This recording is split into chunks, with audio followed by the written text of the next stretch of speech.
Good evening, ladies and gentlemen, and welcome to our 6th annual Mansfield High School Sports Hall of Fame banquet. My name is Tom Faria. For those who don't know me, I've been the longtime football public address announcer, and this is my new gig here for this Hall of Fame. On behalf of the Hall of Fame committee, I'd like to thank everyone for being here tonight. This is just a big thrill for all of us to see how big this event has become. This is our biggest attended event this year, the 6th annual. We have over 200 people, so I appreciate your patience. A little bit crowded, but I think you're all going to really enjoy the night. And I really want to thank all of you guys for being here, to support your family and friends. I know it means the world to the inductees, and on behalf of the committee, it means a lot to us. And this really is a Mansfield community event. So for all of you that came back to Mansfield, welcome back. I'd like to take a minute, if I might, to introduce the Hall of Fame committee. Head football coach Mike Redding. Please hold your applause till I'm done. That would be helpful. Head basketball coach Mike Vaughn. Head field hockey coach Teresa DiGirolamo-Nyhan. Former field hockey coach Leda Levine. The boys' head soccer coach Steve Sheridan, Gridiron Vice President Ed Westaver, Hall of Famer Dave Tedesco, BJ Sparrow is in the Field Hockey Hall of Fame. She couldn't be here tonight. Laurie Hill is also a Field Hockey Hall of Famer. Alex Salaki, a Basketball Hall of Famer, and girls soccer head coach at Mansfield High, Kevin Smith. That's the Hall of Fame committee.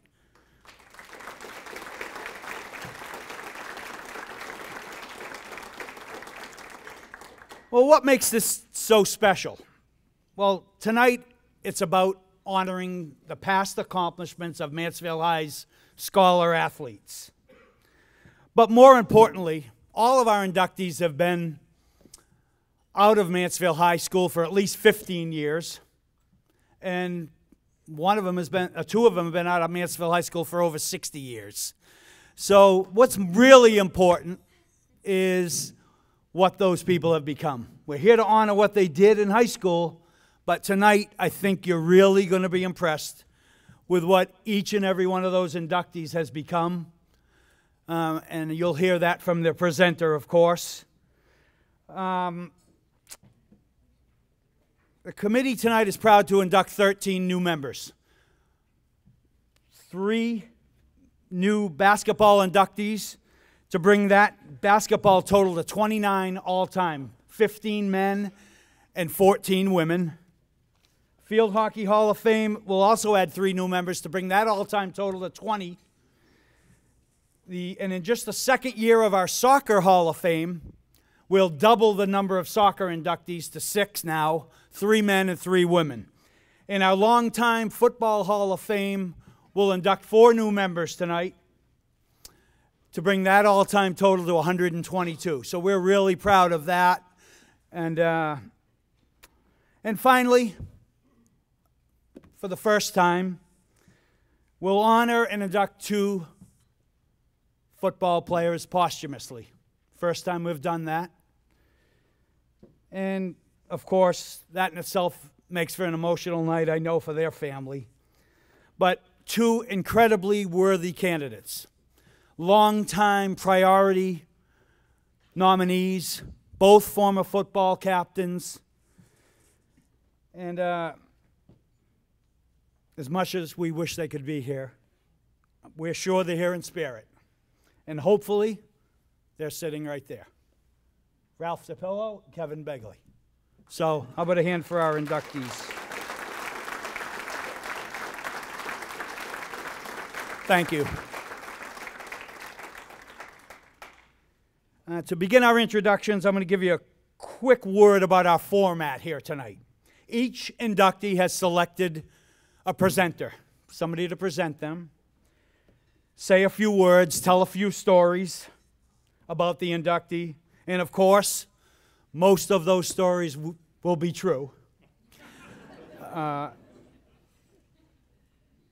Then the inductee will come up, pose for a picture with the presenter, say a few words, and maybe tell the truth. So it's really a great night. Once again, thank you so much. Our first football inductee I'm going to present, Ron Burrill, class of 1956. Ron just had knee replacement surgery. He's 80 years old, lives in South Carolina. Couldn't make it, so he asked me to say a few words on his behalf. Ron was a 1956 graduate, four-sport athlete. We have a nominee list for our Football Hall of Fame, and it was done many, many years ago, and it's added to every year. But when it was first made, former coaches and people from Mansfield who started the Football Hall of Fame created what is called a high priority section, I should say, and Ron has been on that high priority list for over 60 years. So we're really proud to induct Ronnie Burrill. When he got out of Mansfield High in 1956, he entered the United States Army. When he got out home from the Army, he went to Mass Maritime Academy, played football and baseball there, furthered his education at the University of Michigan, where as a grad student, he worked for 35 years in the healthcare industry. And in 2001, the state of Maine, the governor of the state of Maine, presented him with the Outstanding Service Award. And Ronnie now lives in South Carolina. Has 2 children, 5 grandchildren. And please welcome to the Football Hall of Fame, Ronnie Burrill.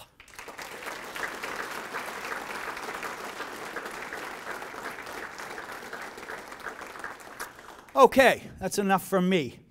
We are now going to ask Mike Redding to come up. Mike is the head football coach and the girls basketball coach.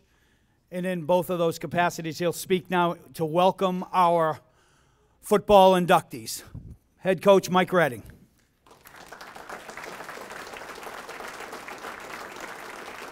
Thanks, Tom.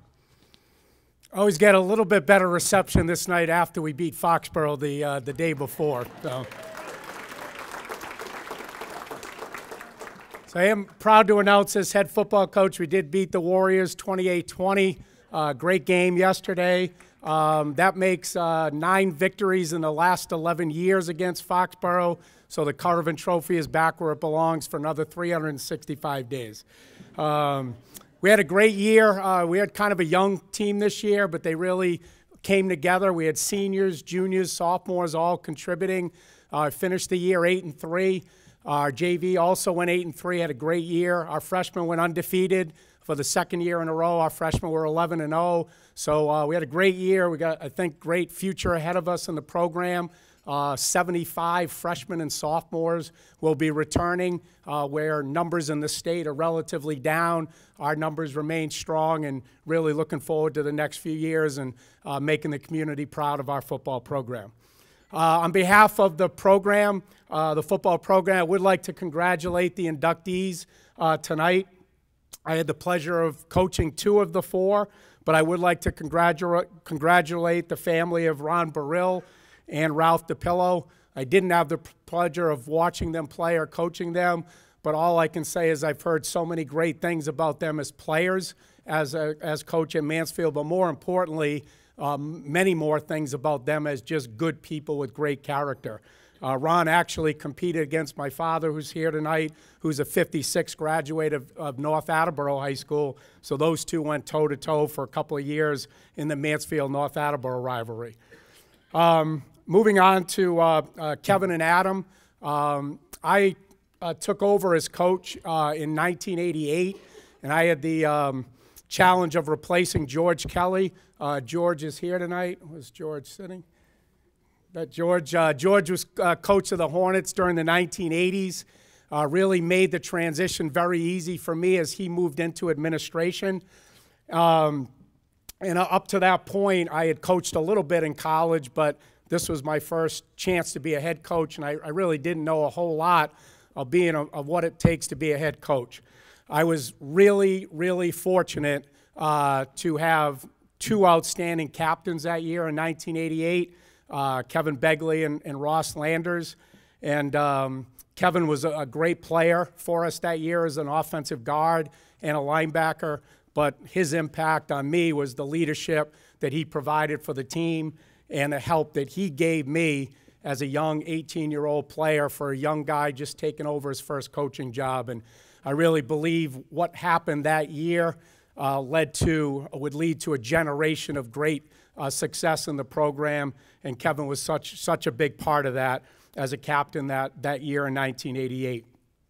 Kevin, of course, would go on to play at Stone Hill, and I really have the privilege to say we became good friends as he got older and we got to know each other beyond just player and coach.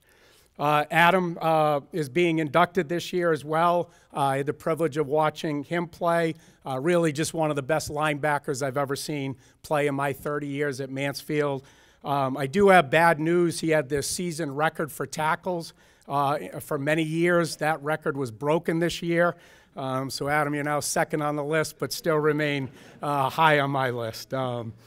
But, you know, I think Adam's credentials as a player certainly worthy for entry into the Hall of Fame.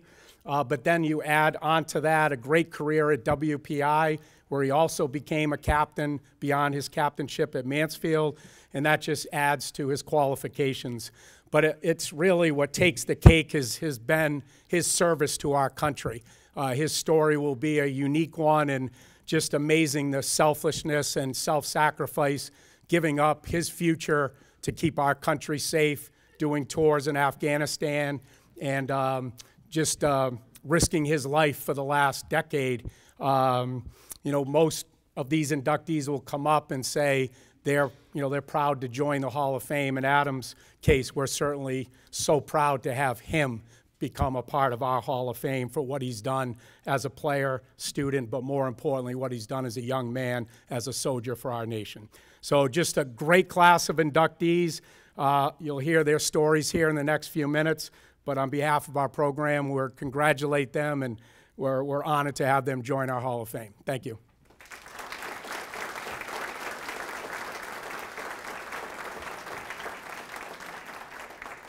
Thank you, Mike. By the way, Mike Redding just finished his 30th year coaching Mansfield football. And I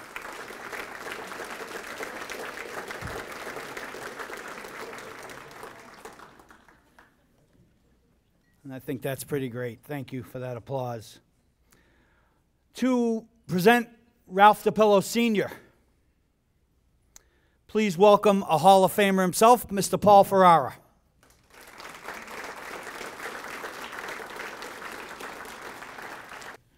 Thank you, Tom. As always, it's a privilege to stand before so many great athletes, great people.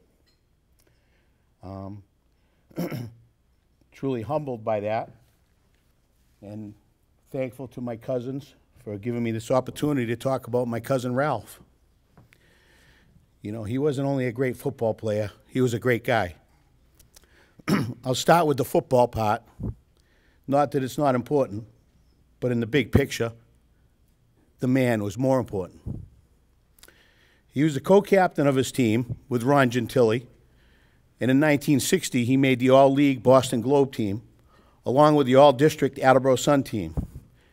And in the articles that I read and what I know about my cousin Ralph was that he was an offensive standout and, believe it or not, a noted pass catcher. And in a lot of the articles, they talk about the Gentile to DiPillo equation. But his true calling was defense. And he was, in fact, a defensive star, in my opinion. And the defense his senior year, they only allowed 7 points a game, and they had 3 shutouts. And I know that Ralph would be the first guy to slice up this award and give a sliver to every guy that played with him, every guy that blocked for him, every guy that helped him be an excellent football player. I asked my cousins if they had any words they'd like to share about their father. One of the first responses was, he's a man's man. And that was my cousin Ralph. He was a man of few words. He could fix anything, and he either did it right or he didn't do it at all. and he was totally devoted to his family. He was a big part of my life. And he would be the first guy to give me a hug or a headlock, depending on what I needed at that moment. I got a lot of headlocks. People in this room know me. Not surprised by that. You know, and him and the other men in my family, they taught me the most important thing in life is the truth. The good, the bad, the ugly truth. It stays in your living room and your locker room. And I think any man or woman who's been in a locker room would agree that the truth lives in those two places. And time is a man's most valuable possession. You can earn more money, but you can't earn more time. My cousin Ralph always was generous with his time, especially with me as a young man, young child. He would take me everywhere. And, of course, whenever he took me fishing, I always caught fish because, of course, Ralph baited the hook, hooked the fish, hand me the pole. I'd reel it in. He'd take the fish off, put fresh bait on it, and trust me, if it was freshwater, saltwater, or bathwater, my cousin Ralph could catch fish. And when it comes to him being able to fix anything, that was spot on. You know, he could fix a broken hinge, and while he was fixing that broken hinge, Lindy would give me a haircut, fix my broken heart, and then feed me something delicious, send me off with a hug or a headlock, whatever I needed at that moment. I've always believed that, you know, your town, your team, and your family, it's like a deck of cards. You get the jokers, you get the wild cards, and the queens always trump the kings. But you get the deck, and you get dealt those cards. You don't always like the cards. You don't always like the people in your town, on your team, in your family. The family I came in with. It's like the Italian Addams family over there. But we love each other. We love each other. So you get these cards, you got to make them work. You got to find a way to make it work. Sometimes you got to fight to make it work. But again, in the living room, in the locker room, there are no lies. And to me, life has always been about football. Some days you start out as first and goal. Some days you start out as fourth and long. Some days you got to spend the day trying to tackle Ronnie Gentili all day. And you know that's a long day. But with Ralph, he's just straight up old school. And he was the true tough man in my eyes. He always came out of the locker room. He always came out of the living room with the same get-it-done attitude. And whether he was doing some simple yard work, putting the finishing touches on a custom kitchen cabinet, or tackling a fullback, he did it with enthusiasm. He did it with love. So again, I want to thank the committee. I want to thank everyone in this room. I want to say that I'm thankful for the town I grew up in, and I love the people in this town. I love all my teammates who I had the privilege of playing with, and I certainly love my family. And at this time, I'd like to call up my cousins, Ralph, Peter, David, and Paula, to, again, accept this award for their father, which is well-deserved for a lot of reasons, not just football. And thank you very much.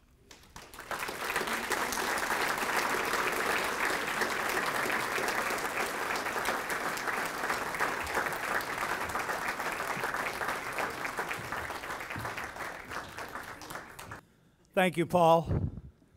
Great job.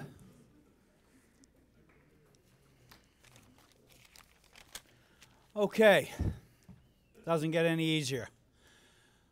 To present Kevin Begley, please welcome his sister, Katie Fisher, and his brother, Chris Begley. Wow, a lot of people. Good evening, and thank you for being here tonight. On behalf of Lisa, our parents, our kids, his family, and his friends, we proudly accept this honor on his behalf. Kevin loved life. More than that, he loved Lisa, his family, Mansfield football. Most especially, he loved being a Hornet. To say Kevin loved his hometown, and Mansfield High School in particular, would be an understatement. I half-kiddingly called him the mayor of Mansfield sometimes because he seemed to know everyone and everything that was happening here. When Kevin and Lisa were looking to buy a house, our dad suggested that maybe they look at homes with comparable prices in surrounding towns such as Foxborough and Plainville. Kevin bluntly said, "Dad, if you came to me and said I could have a house for free in Foxborough, I still wouldn't take it. I don't want to live in Foxborough. I only want to live in Mansfield." Kevin learned a lot about life playing football. From his time playing Pop Warner to Mansfield High School, he learned the importance of teamwork, perseverance, discipline, leadership, sacrifice, how to be selfless, a good work ethic, and there are no shortcuts to success. Kevin exhibited these qualities throughout his life. He deeply cared for others. He often reached out and touched other people's lives when they were at a difficult point in time of their life. If you knew Kevin, there are two things I'm sure you could tell us: the time he made you laugh out loud and the time you were touched by something kind he did.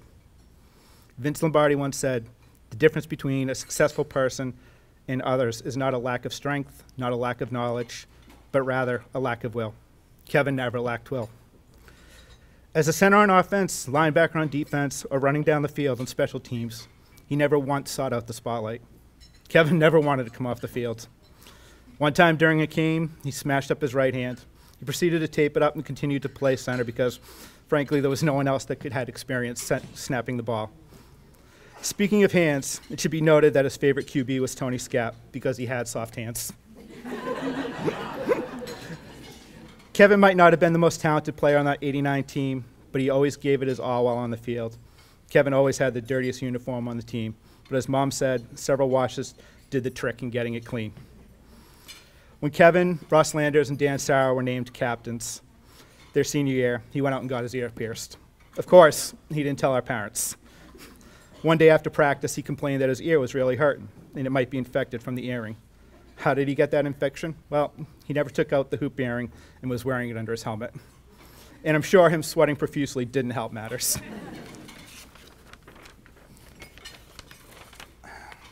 During his senior year, there was a proposal to remove Mansfield out of the Hockomock League and down a division in athletics due to decreased enrollment and because Mansfield wasn't finding success. That year was Coach Redding's first year as the head coach of the Hornets, and he expressed frustration that the players were practicing every day and playing their hearts out on the Saturdays, and yet people were saying that they couldn't be competitive because they had an 0-3 record in the league.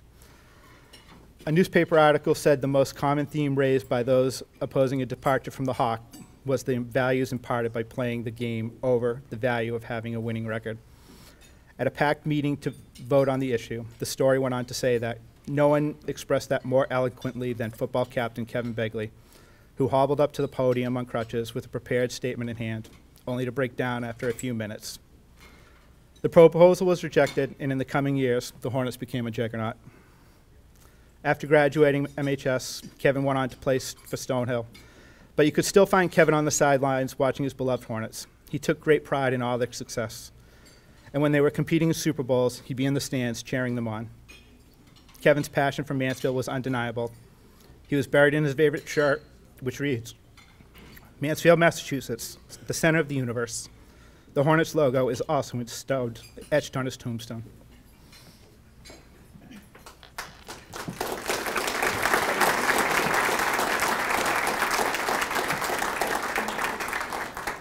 One of the things we've learned about Kevin over the past year is that he was a secret hoarder.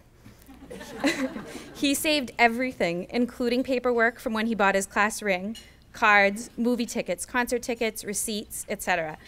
But perhaps one of the most classic things we have come across is a folder containing writing samples that he completed in high school. You see, years ago, students were periodically required to write on a given topic, and they were given a number grade. Writing samples were not one of Kevin's favorite things to do, because in his senior yearbook, he listed them under his pet peeves. He even wrote an entire writing sample about how writing samples are lame, which I'm pretty sure was not the assigned topic.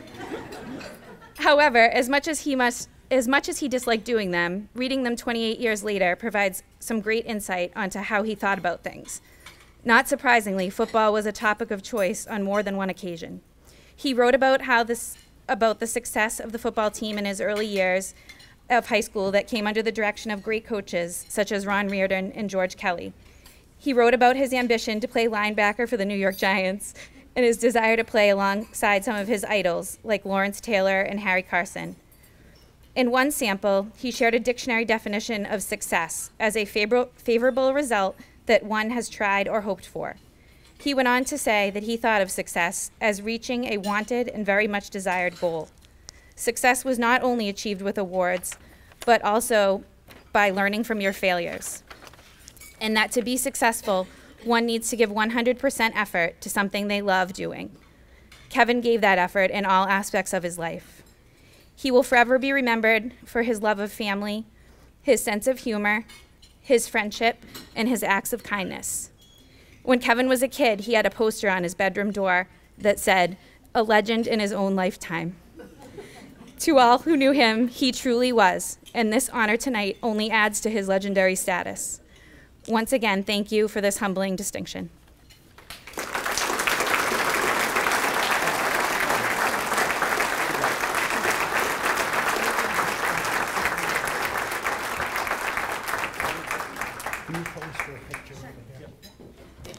Could we have Joanne and Ed and Lisa and Andrew come on up as well?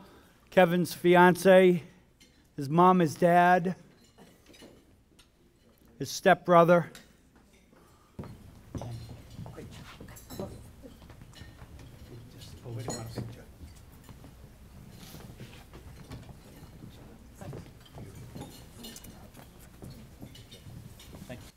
Guys, we did not make a plaque for Kevin. All 6 members of his family, his mom, his dad, his brother and sister, his stepbrother, and his fiance will all receive one of these.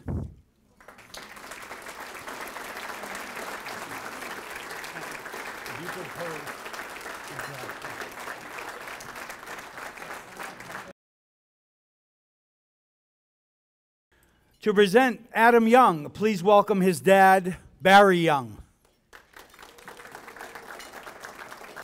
Thank you, Tom. It's nice to be here in front of the Mansfield community again. I'd like to give a little background on Adam. Adam is a nice combination of academics. We talked about scholar athletes, athleticism, the physical part, but more importantly, his passion for what he does. Briefly, his academic honors are outstanding. He was inducted into the Spanish Honor Society in his sophomore year, National Honor Society in his junior year, and he's also a member of the Key Society, which is a club of students who have attained honor roll status every term. He was on the high honor roll his entire 4 years of high school. Adam received departmental letters of recognition for academic achievement and scholastic excellence from several departments during his high school career. He attended Boys State in June of 2002, and he received the UMass Dartmouth Book Award also in 2002. He was accepted early decision at Worcester Polytechnic Institute and was awarded a Dean's Scholarship. He was also awarded a Naval ROTC Marine Option full 4-year scholarship when he graduated high school. And that was, we found out later, there were only 50 of those scholarships awarded throughout the country that year. So he was very fortunate to get one. He graduated high school in the top 2% of his class. He was class rank of 4th out of 229 students. He went on to WPI and continued his academic excellence. His qualifying project, which was a wind turbine project for a local high school, for the electric heat and the turbine to run that windmill. That particular project won first place and the President's Award from WPI. His major qualifying project, which he had even more fun with, was building an all-terrain vehicle that competed in a variety of off-road events.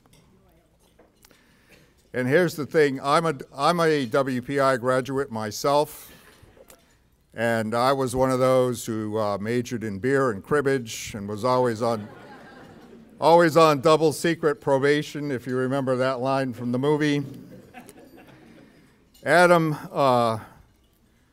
graduated from WPI with a GPA of 3.95, which is pretty outstanding from a top engineering school.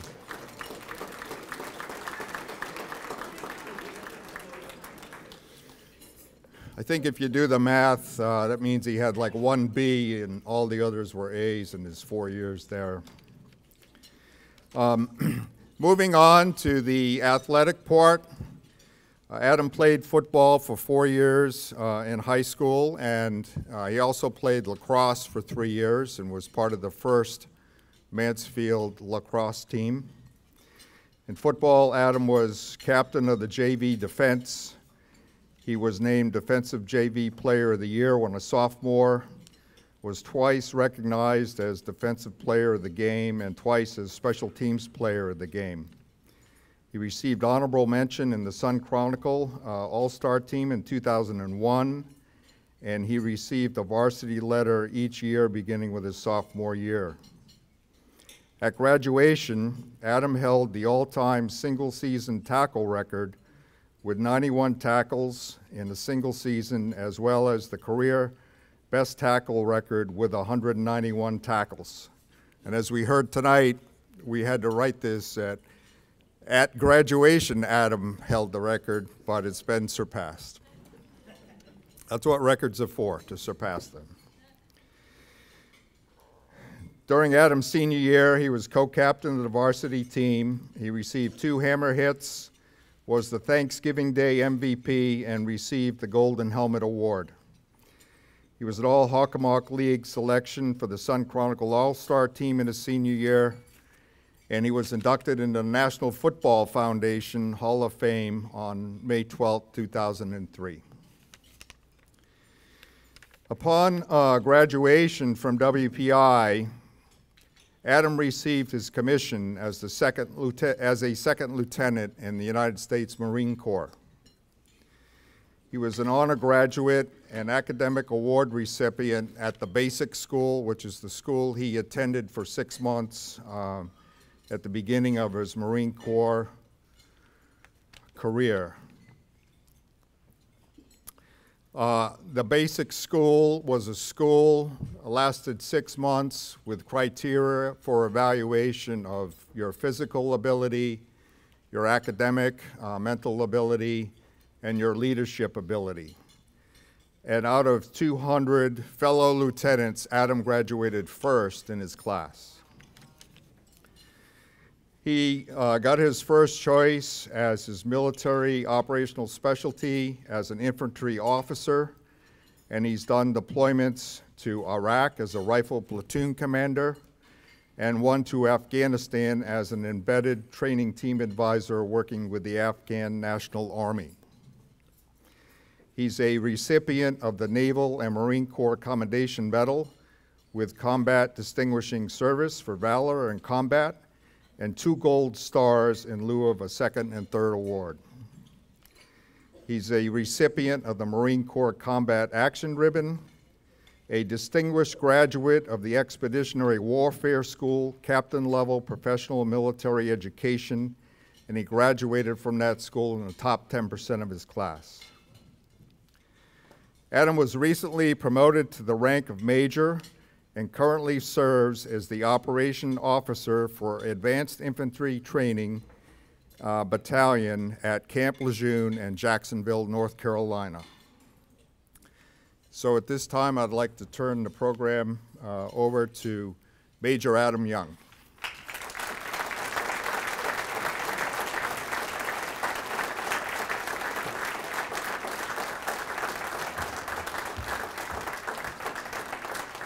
First off, I'd like to thank the members of the Hall of Fame committee for selecting me.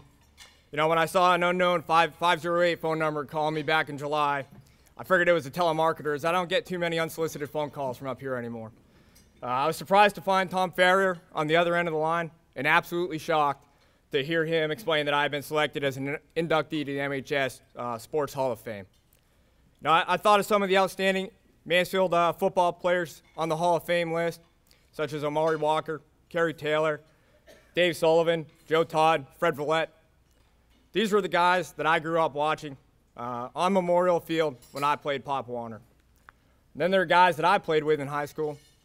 You know, Adam Bourget, John Cannell, Sean Keyser, Bill Antonucci, Brian Kiley. All great guys and much better football players than myself. So it's an absolute honor to join their ranks. Although I will admit that when Tom mentioned that the induction was the day after Thanksgiving, I was a little less than enthused about having to break my no travel to New England during the winter rule. But as Douglas MacArthur said, rules are mostly made to be broken, so this is a great excuse to get back here to Mansfield, catch an MHS football game, watch them beat Foxborough again, and see all my extended family. Now, I played football for 9 years, from age 9 to 18, all here in Mansfield, from the Pop Warner I team all the way up through varsity. As a youngster and a teenager, you don't make it through 5-day-a-week summer practice, grueling 2-a-days in high school football camp, which always seemed to be 3-a-days if you counted that morning conditioning session, which for some reason never counted, and then long practices under the lights in the cold nights of November. And you don't do all that without the help of an outstanding support network of family and friends. So to my parents, your love, your encouragement, your guidance over these years has truly set the foundation for me to be successful. Now a parent myself, I'm only beginning now to truly understand everything that you both have done for me and my brothers. And Coach Redding, you provided me with a gold standard of what to expect in a football coach and a leader, someone who is professionally competent, passionate about his life's work, and pushes every member of an organization to perform at their best. So thank you.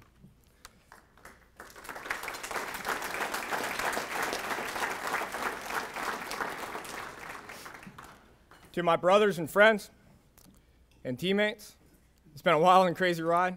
I'm very thankful for the memories we made back then and for your continued friendship here going forward. And lastly, to my wife, Aurora. Now, for those of you that don't know, we started dating sophomore year at MHS. We've been together ever since. So, Aurora, you're one of the strongest women that I know. You're a fabulous mom and a role model for our boys, especially when I'm gone on long training missions and numerous deployments. And you're the driving force between any success that our family's enjoyed. I love you.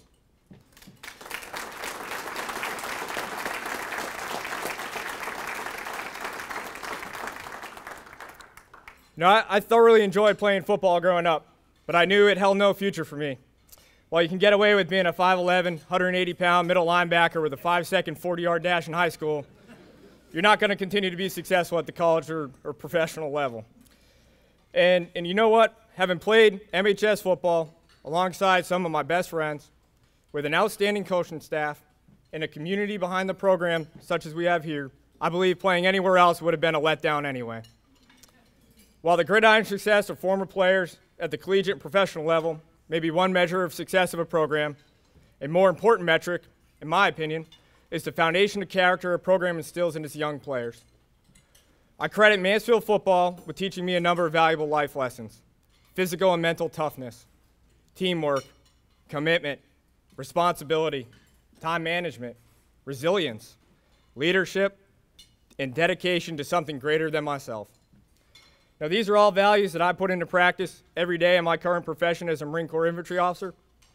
As you can imagine, leading infantry Marines in combat against our nation's enemies is not an easy job, but I have been blessed to work with many outstanding Marines, many of whom have developed into fine young men while playing high school football before joining the service. Now, these important values are the same ones I see developing in my oldest son, John, as he embarks in his own football career. Unfortunately, because of my service in the military, John and his younger brother, Charlie, won't have the same opportunity to grow up playing football in a small town with the same group of friends for their entire childhood. In the last 10 years, we've moved 5 times, living in coastal North Carolina, rural Southwest Virginia, in the metropolis of the National Capital Region. My job has taken me all across the United States, to Western and Eastern Europe, Africa, the Middle East, and Southwest Asia, where I've seen a number of cultures and ways of life. I can tell you there is no place I would rather be than small-town America. We are blessed to live in a great nation where parents, teachers, coaches still instill strong values in our youth. Our continued success rests on respecting those who have gone before, developing the next generation, and maintaining a tight-knit community like we have here. It is my distinct honor and pleasure to be back in Mansfield with you all tonight. Thank you.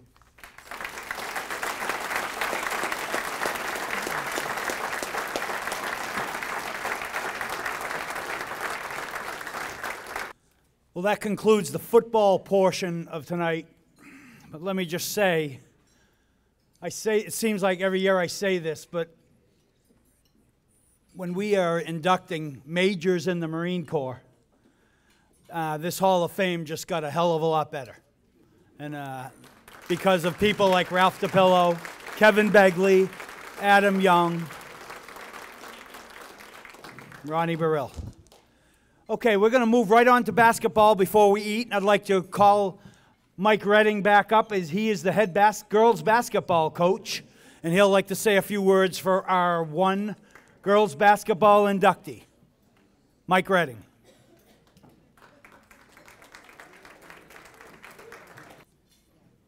Thanks, Tom. This is my last trip up here. So, Tom mentioned this is my 30th year at Mansfield, and I probably have forgotten more than I remember at this point. So I do want to apologize to Danny Sorrow for not including him in the group of captains in that 1988 season. Danny was a great player and a great leader. My apologies.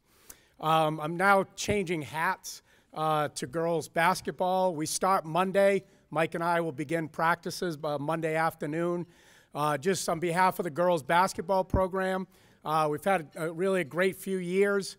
We return this year as defending Hockomock League champions. We've won 2 consecutive titles, and we'll try to win a 3rd here this winter. We returned 13 of our 15 varsity players from last year's team, so expectations are high. We've got a great schedule this year. Hopefully you can come out and watch the girls Tuesday, Friday nights, so we should have a great team and very entertaining team. On behalf of our players and coaches, I would like to congratulate Lori on her induction into the Hall of Fame. She will join her sister Denise into the Hall of Fame. Lori really, I think on behalf of our players, where is Lori? I did not have a chance to see Lori play, but I have to thank her for building the foundation that we enjoy today. She played before the ball was made a little bit smaller for girls high school. She played before the three-point shot was added to the high school game, and probably played a little before we started getting a lot more media attention for girls basketball and high school sports in general. And hopefully tonight gives her the deserving recognition she deserves for her great play and all the hours she spent representing Mansfield for girls basketball. So on behalf of our players and coaches, congratulations on your induction. Thanks for your efforts to lay the foundation for what we enjoy today. Thank you.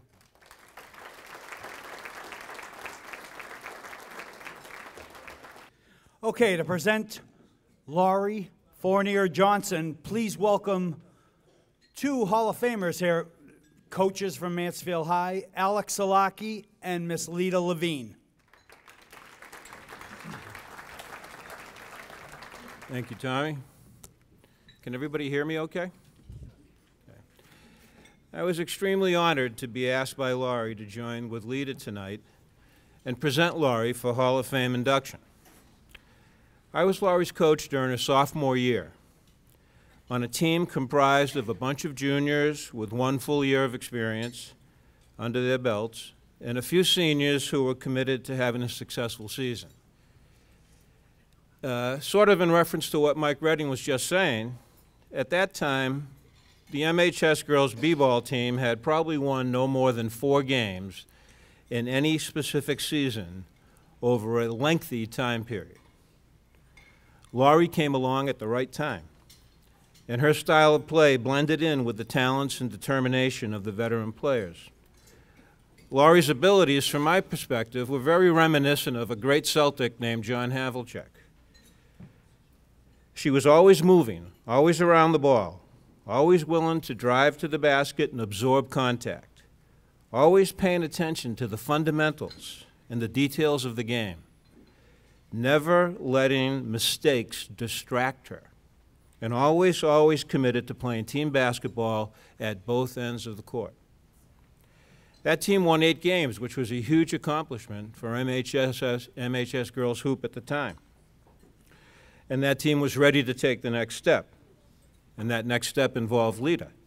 So I'll turn the mic over to her now. Thank you so much, Laurie, for asking me to be involved in tonight's ceremony.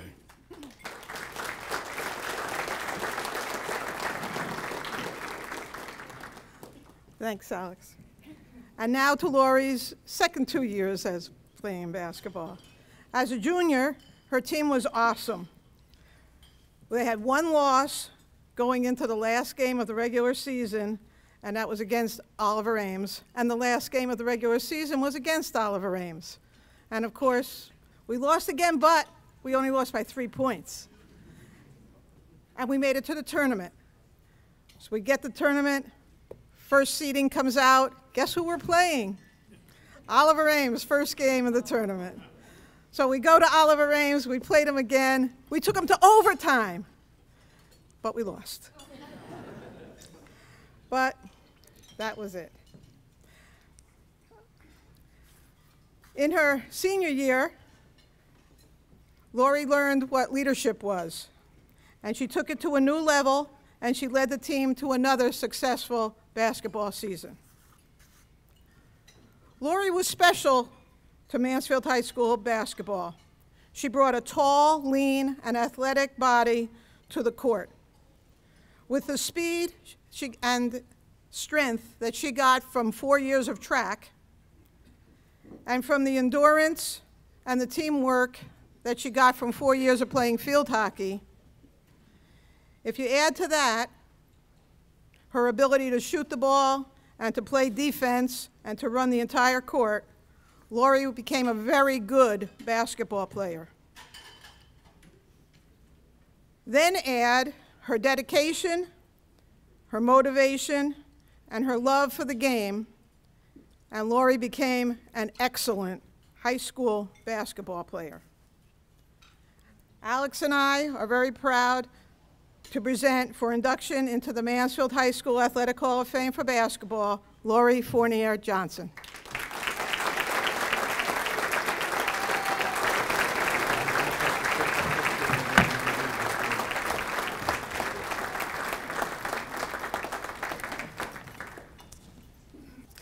Thank you very much. I'd like to thank the Hall of Fame committee for selecting me to be inducted into the Mansfield High School Basketball Hall of Fame. This is an incredible honor for me and an honor that I could never have imagined. Thank you, Alex and Leda. It means a lot to me that you're both here tonight. As my coaches, you both gave me opportunities and guidance during my high school basketball years. As I started to think about what to say tonight, my brother Alan had asked me if there was anything in particular that stood out in my memory from basketball. Very simply, some of the things that come to my mind are practices after school, drills, boxing out, full court press, suicide sprints, jump balls, scrimmaging, sweaty pennies, home games, away games, competition, bus rides, playing against some really great players in the league, the ambulance ride I took from Oliver Ames High School, the game that was televised on North Attleboro Cable TV with my brother Michael as commentator. We didn't even have cable TV in Mansfield yet, so that was a pretty cool thing. Basketball camps, summer basketball games, Christmas tournaments, winning, losing, polyester uniforms, and my green basketball sneakers. Winning the state finals for the Knights of Columbus free throw tournament, that was proof for me that practice and repetition really do pay off. My teammates, I was very lucky to play basketball with some great teammates, friends, and even family. My cousins Lisa, Michelle, and Gina, Also, Teresa, Elaine, Judy, Michelle, Joanne, Deb, Julie, just to name a few. The friendships that you build from playing sports, I think, are always printed in your memory. But truthfully, what really stands out most in my memory is how much I just always loved playing basketball. For as long as I can remember, I've always loved basketball, and I still do. I grew up in a large family where sports were always all around me. We were always outside playing some sort of a game in the yard, in the field, and of course, in the driveway. My father built us a homemade basketball hoop that was prominently fixed on our garage, where we played endless games of around the world, horse, and one-on-one. I spent a lot of time in our driveway. In hindsight, I think it was almost like a sanctuary for me, being outside shooting around in the driveway. Playing sports gave me a foundation and helped me to learn many important life lessons.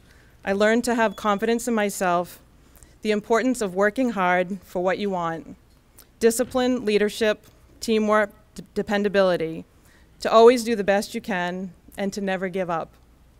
I'm grateful that I had the opportunity to play sports at MHS and to learn these life lessons.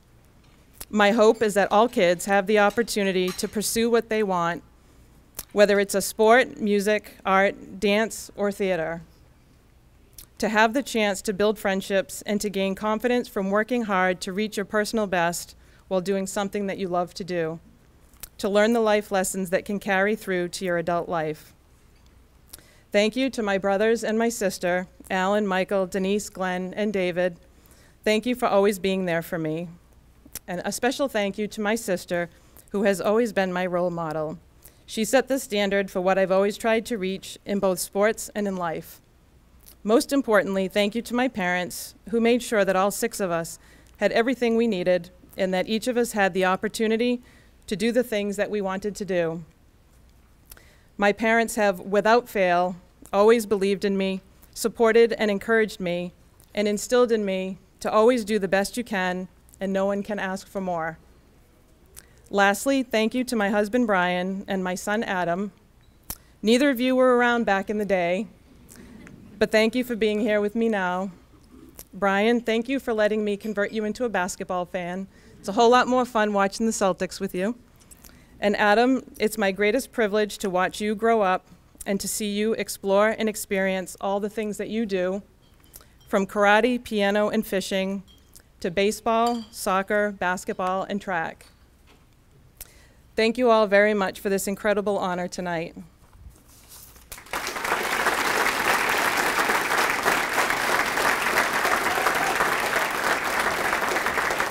Of course, Laurie joins her sister Denise in the Girls Basketball Hall of Fame, and that's always great to have siblings. So congratulations, Laurie. Now for our boys' selections in basketball, I'd like to have a short speech from head basketball coach of Mansfield High School, Mr. Mike Vaughn.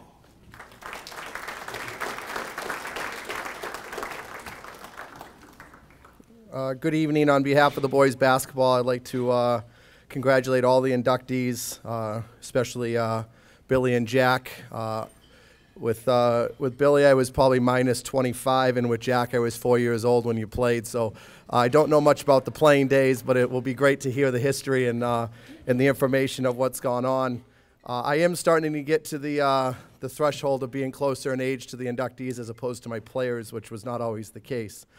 I'd be remiss if I didn't thank a few people, the committee, and Tom Faria for his leadership. There's a lot of things that go in. This thing starts back in June with a few meetings, a lot of emails, a lot of exchanges. The decorations were done by my wife tonight, so thank her for the decorations.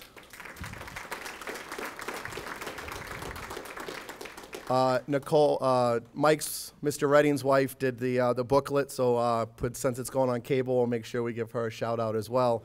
As I mentioned, this starts back in June. We have a lot of lists, a lot of information, but this really is driven by you guys as people, members of the community and the town, and athletes that play. And I say this every year, if there's information that we're missing stats, statistics, anything that we should know, please pass it on to the committee so we can make sure that if there's someone that we're overlooking or missing that needs to be on this list sooner than later, we want to make sure that every year we're inducting the correct people. A little bit about the boys basketball program. Over the last 9 years, we've been the most successful program in the state. We've won 7 of the last 8 league titles, 5 in a row. We've had 7 of those seasons have been 20-win seasons. This season's not looking much different. We're returning 4 guys who have played quality minutes, a JV team that won undefeated. We've got 4 kids that will all battle for top spot in the league. It gets scary when you start to discuss with your players that we're going to be competing as league MVP with your own players as opposed to the players in the other team. So that's kind of the level that we're at this season, and looking forward to a great competitive league schedule and a loaded up non-league schedule. So excited for the season to get started on Monday.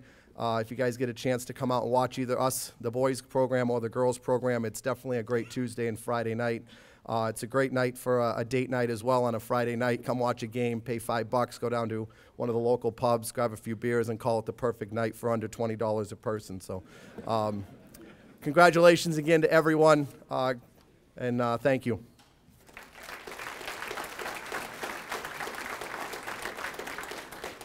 Mike Vaughn is pretty modest. For you folks that are just back to the area for this event, Mansfield High School boys basketball and girls basketball really are powerhouses now in the state. And like he said, if you ever get a chance to go watch those games, they are really quite entertaining. They play a different brand than we used to play at Mansfield High, but just a great program. So he's being a little modest there.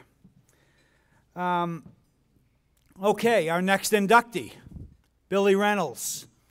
Proud to say, Billy, I hope I don't steal some thunder from his sister Pauline, but Billy is just the 6th men's athlete at Mansfield High School to be inducted into 2 sports with his induction into boys basketball tonight. It's only 6, and really, it's quite a group, and Billy certainly belongs in there. So without further ado, please welcome Bill's sister, Pauline Holt.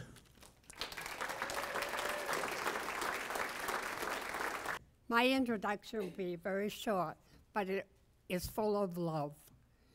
It is both my honor and love of my brother to present this honor to him.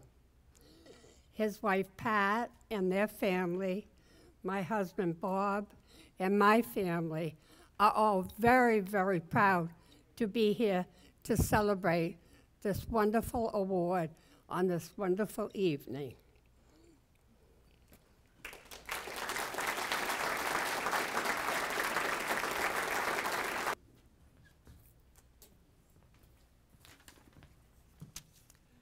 Thank you, Pauline.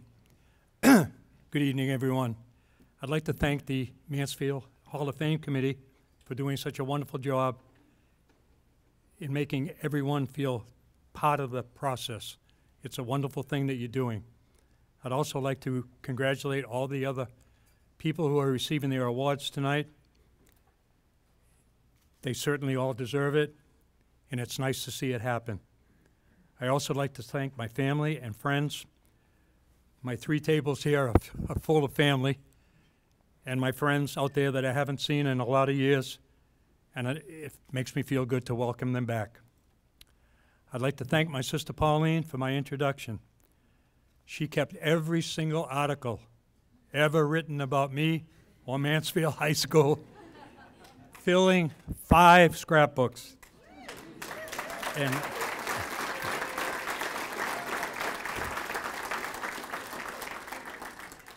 it's really wonderful when I see my grandchildren, my children and my grandchildren, every once in a while pull them out, because that's who I am. And it means a lot to me to have them see that in writing. I am honored and humbled by this award, and I accept it on behalf of my teammates. We played to represent our town. We played to represent our school and our parents. We played because we loved the game. Everyone on our team loved to play the game. In closing, please let me take you on a little journey. The year is 1924. There is a photo of 6 young men on the steps of the old Mansfield High School. One of these 3 young men is holding a basketball, for he is the captain of the team. His name is William Howard Reynolds, and he is my dad. And he would be so proud, and I am proud to share this award with him. Thank you very much.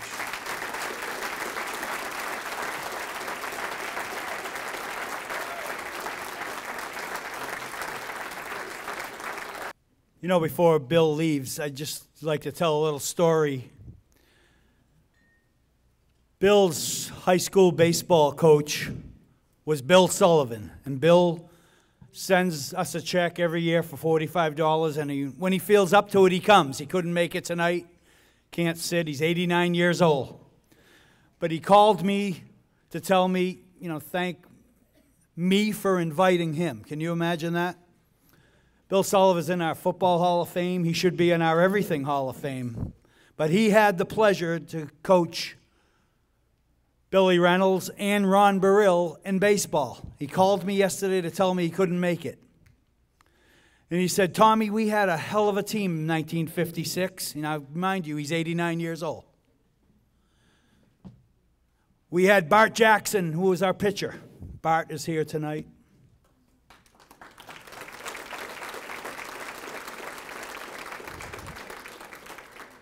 He remembered his starting lineup from 1956, Hockomock League baseball champions. Billy Reynolds was my second baseman. Johnny Pomfret was my shortstop. Johnny's in the Basketball Hall of Fame. Young Johnny Antosco was our third baseman. Johnny's in our Football Hall of Fame. Young Tino DiGiovanni was our catcher. Tino's in our Football Hall of Fame. Couldn't be here tonight. Bart Jackson was our pitcher. Ronnie Burrill was in center field. Who the heck was in right field? And it started really bothering him. He couldn't remember. But eventually, he brought up a name that, to be honest with you, I can't remember. But he remembered the whole starting team. And we went to the state championship. And we had to go play a team in Hudson, Mass. And the principal wouldn't let us get out of school early, Tommy. So we got to the game late. We fell behind 4-0. They wouldn't let us take infield practice or batting practice. Oh, I was so bull. But they jumped out to a 4-0 lead. We came back on, and we scored a couple in the fourth. We just ran out of time. We ran out of innings. He says, but you tell Billy Reynolds and Ron Burrill that I'm always thinking of them. So that's 89-year-old Bill Sullivan, and I thought you'd appreciate that.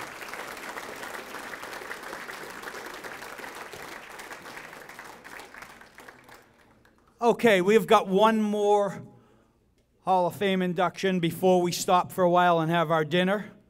Please welcome to introduce her brother, Jack Hulbred. Please welcome Jennifer Murray.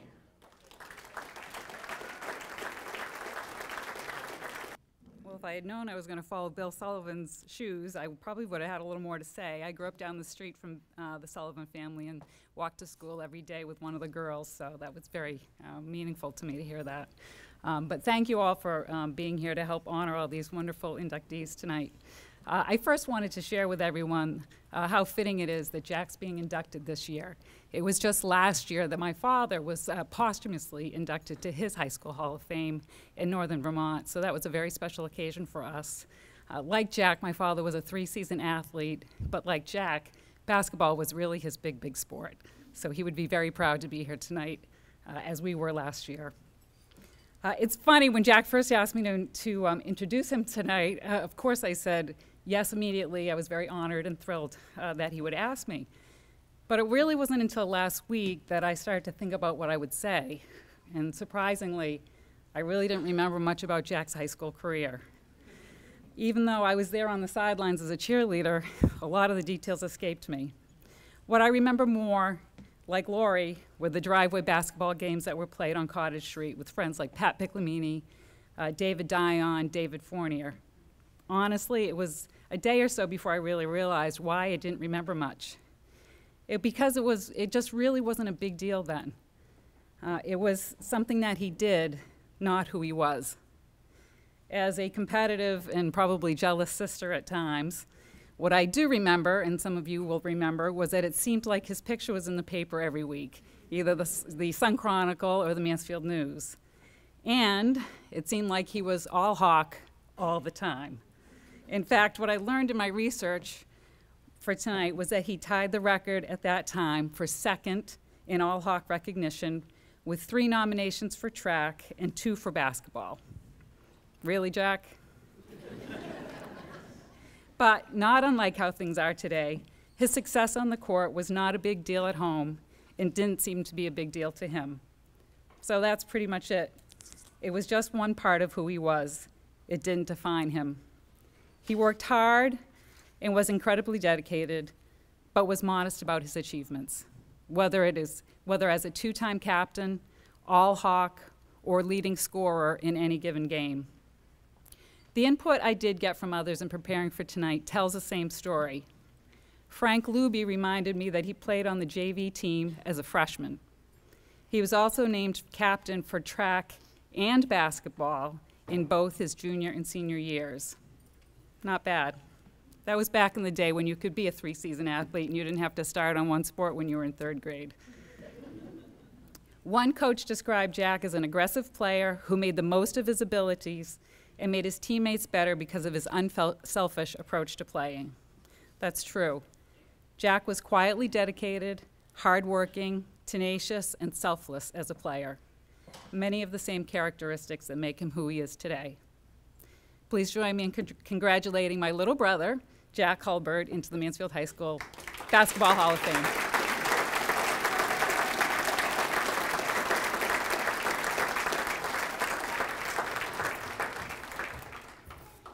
It's funny, both Jack and I are in sales, and the 2 of us were making bets at who would get to the bar first after this. It's going to be me.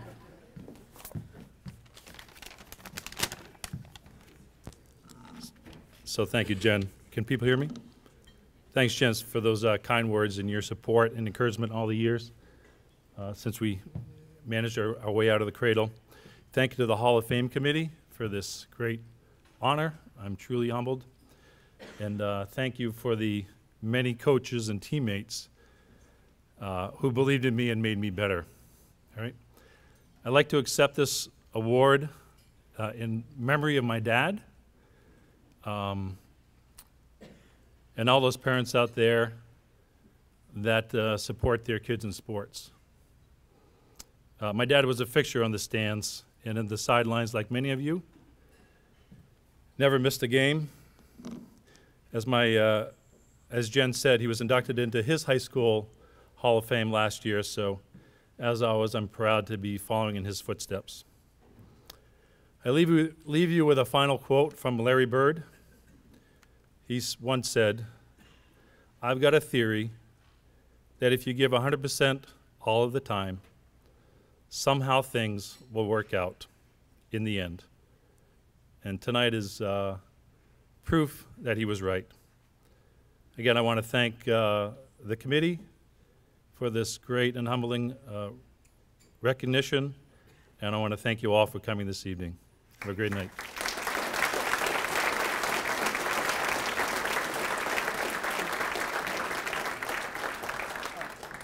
Okay, to move on to our field hockey part of the night, please welcome the head coach of the Mansfield High School field hockey team, Teresa Nyhan.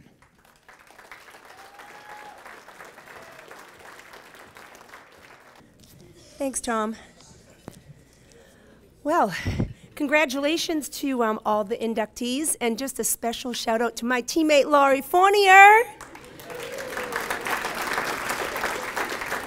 Laurie was beyond modest when she was up here. She was the quintessential teammate. Just a great basketball player. I'm very happy for you. Congratulations.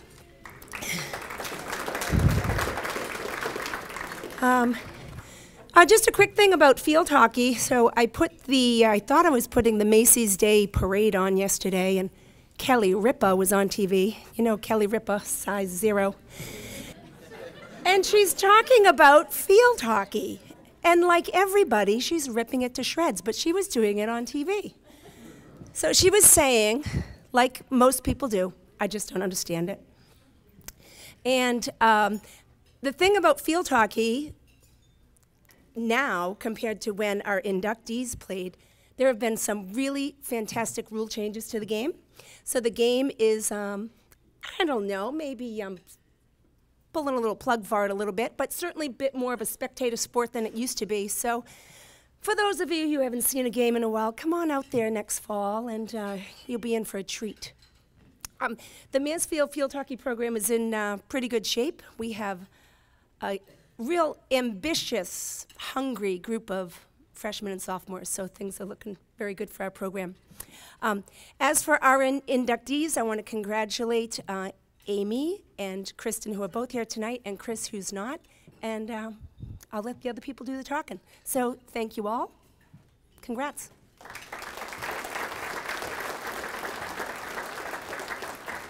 Okay, to induct Chris Peliquin, please welcome Hall of Famer Laurie Hill.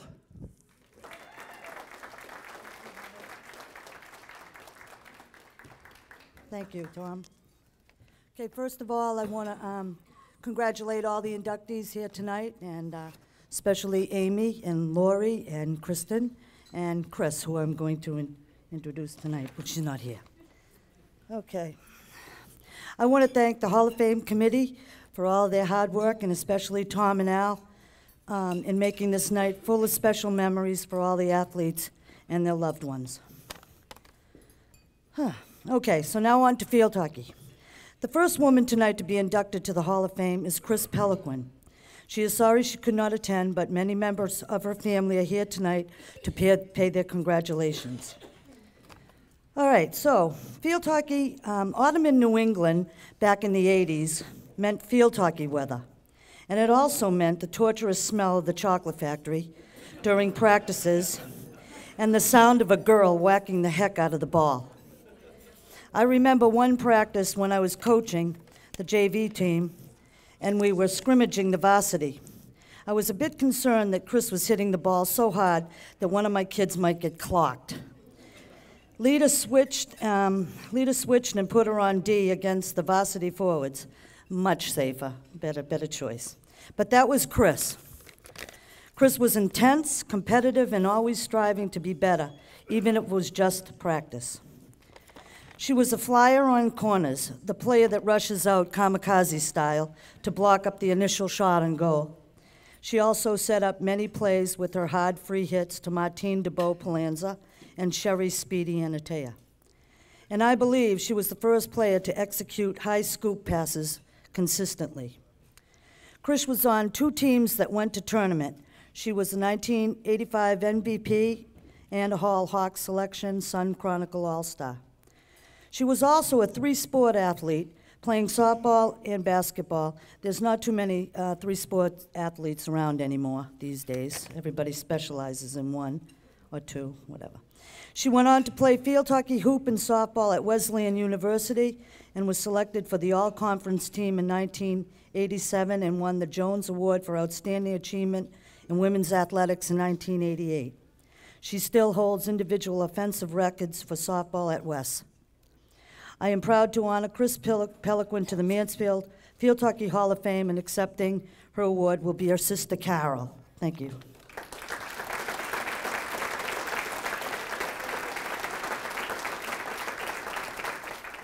On behalf of Chris, I, along with Chris's father and brother Jim, table 16, am honored to accept this award for her. Chris wanted to share the following words with you. Congratulations to all of the honorees tonight, and thank you so much to the Hall of Fame committee for this honor. Thanks also to all of my coaches and teammates who were such an integral part of my youth here at Mansfield High. Lori and Leda, I have such special memories of playing field hockey and softball on teams that you coached. Thank you for your dedication to girls' sports here in Mansfield and helping it to become what it is today. So a bit about me. Growing up as the youngest of 6 kids, competition was in my DNA. Dinner time in of itself was a mini survival of the fittest, as you can imagine. Who would get the last bread roll? If I were there in person, you would see that I was not one to miss a meal. Although I'm quite a bit younger than my siblings, I held my own. Just kidding, but not about the competitive part. My brothers and sisters, who all went to Mansfield High in the 70s and excelled in school as well as in sports, drama, concert choir, band, student council, you name it, had left a bit of a legacy to live up to in my mind. I had the same teachers they had, played their hand-me-down instruments, and probably wore the same polyester team uniforms. I remember from a young age watching my brother Jimmy quarterbacking the football team and my sister Lynn battling it out in basketball games at the high school gym. All the while, I vowed that one day that would be me wearing that green and white varsity jacket. Besides loving to play, sports helped me get through those awkward teenage years. We all know the pressures that our society puts on girls to always be nice, polite, cute, but not aggressive. It's the same today, if not worse than it was when I was in high school. But when you're on a team working towards a common goal, running, passing, shooting, leaving everything on the field, that all fades away. What a gift. I wish all girls could have it. Nowadays, I mostly pick up soccer, and I don't worry about winning as much as I used to. But I know that spending my youth playing on teams helped me develop skills I still use today. Collaboration, creativity, leadership, respect for self and others, and on and on. That's why it's so heartwarming to hear that girls' sports are thriving here in Mansfield. They serve a really important purpose. Finally, thank you to my parents for always supporting me, especially my mom, who drove me around for years to all of my extracurricular activities. She would have loved this. And thank you all for inducting me, because I think I have finally impressed my 11-year-old son, whose eyes got really wide when I told him about this. He said, "Mama, you're going to be in the Sports Hall of Fame?" I'm pretty sure he thinks that I'm some kind of retired professional athlete now. But I didn't feel the need to clarify. I just said, "Heck yeah," and he high-fived me. Thank you.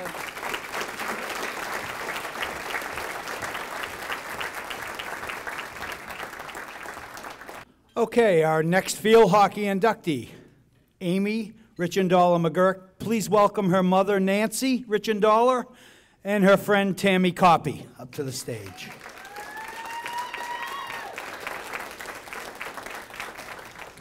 And this will be short and sweet, too, but I just want to say I am deeply honored to present my daughter, Amy Richendaler McGurk, with this award for field hockey for all her hard work and accomplishments.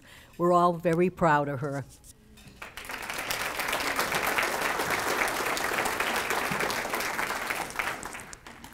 And now out comes the paper. Amy asked me if I wouldn't mind saying a few words, because she and I have known each other since nursery school. So there's not many people our age who can say they've known each other for 37 years, and I count myself very lucky to have had Amy for a friend that long. We've been through everything together. Some of the best times that we've had together were on the field hockey field. Along with many of our other friends, those who are here, we decided to play field hockey in high school. And sports were very different then, you all know. There was no youth field hockey. People didn't even know what the sport was, I think, until they started playing. There were no club sports. So we just got on that field in August before freshman year, double sessions, ran our butts off, and figured out how to play this new game. Right away, it was clear that Amy had a knack for the sport. She had great stick handling. She had a strategic mind. She was a force out there. She was on defense, and she could stop the opposing team's offense in their tracks. Of course, Coach Levine's ultimate triangle defense was a help. I still try to get my daughter who plays soccer to think about a triangle defense. Could that work on the soccer field? I have 2 young daughters now who play many sports, and it's funny how year to year, even though they're only in 4th and 6th grade, we remember the best players on the opposing teams. You know, we say, watch out for that one. Remember that girl, the blonde? You know, number 10, watch that one. And I think now that that's definitely what people said about Amy. She had an unassuming presence, but after that first time of seeing her play, you did not forget her. I'm sure our opponents were planning strategies on how to get by the red-headed number 26. It was helpful that Amy could run up and down the field forever, too. Clearly not something I could do. We were pulling out old photos, and I actually looked like I was going to die in one of them. And everyone agreed. It's on Facebook. Great. But that ability to run forever was why she was also a track star. She's getting inducted for field hockey, but one of her most memorable athletic achievements was beating the record for the 1 mile in track. So mostly Amy had heart. She cared about her team, and she loved the game. With as good as she was, she remained humble about her star quality, and does even to this day, because when Teresa called her, she was like, I don't get it. What, you know, why am I getting inducted? We had to remind her, and you can see the list goes on in the program, but we had to remind her of all the awards she received when she was in high school. It's amazing. That reminding part was really fun for all of us. Like I said, you know, photos on Facebook and such. But jogging so many memories of really, really good times that we all had together. Amy went on to play field hockey at UMaine, and then she coached at the college level for a number of years. Nearly 25 years later, just scary, Amy's now a wife, a mom of 2, a high school math teacher, and a fantastic friend. But I'm sure the field hockey superstar lives on in her, even though she hasn't played in a while. I can't imagine there's anyone more deserving of this recognition. Congratulations, Amy.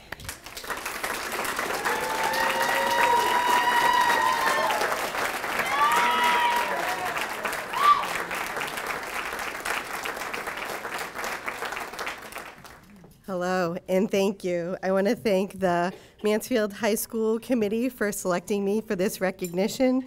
I'd like to thank my coaches and my teammates that are here. I'd like to thank my family and my friends for always supporting me. Thank you.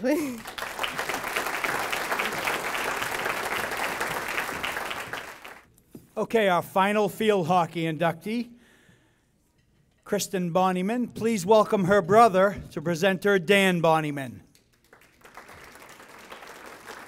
Hey, how you doing? So a couple years ago, maybe 2 or 3 years ago, my brother was introduced into the Football Hall of Fame. So I'm actually very excited to be here tonight to introduce my sister into the Field Hockey Hall of Fame, because it would appear this is as close as I'm going to get. And I'm okay with that, because getting to watch them over the years has been an absolute honor, and it's been a treat. So here we go. Growing up, middle kid, 2 brothers, older and a younger brother, we probably built a lot of the things that she brought to the field hockey field: survival, instincts, all that kind of stuff. She was a fierce competitor, and whenever we were doing something at home, we never cut her any slack, never cut her any breaks, and she always had that quiet confidence about her. She always wanted to cut your heart out, just like she always wanted to do to us, and she always brought that to the field, so it was always fun to see. She was the consummate teammate, always demanding more of herself than she ever wanted out of others. And she always knew that leading by example was probably the only way to get the best out of your own teammates. I was a freshman when I was a senior when she was a freshman, so I always went to as many games as I could, always trying to bring as many people as I could, because everyone knew when you went there, it was always going to be a good show, and it's going to be a great game. She had set the career record for shutouts, but she'd be the first to tell you that the games that she remembers the most are the ones where she felt she could have done more.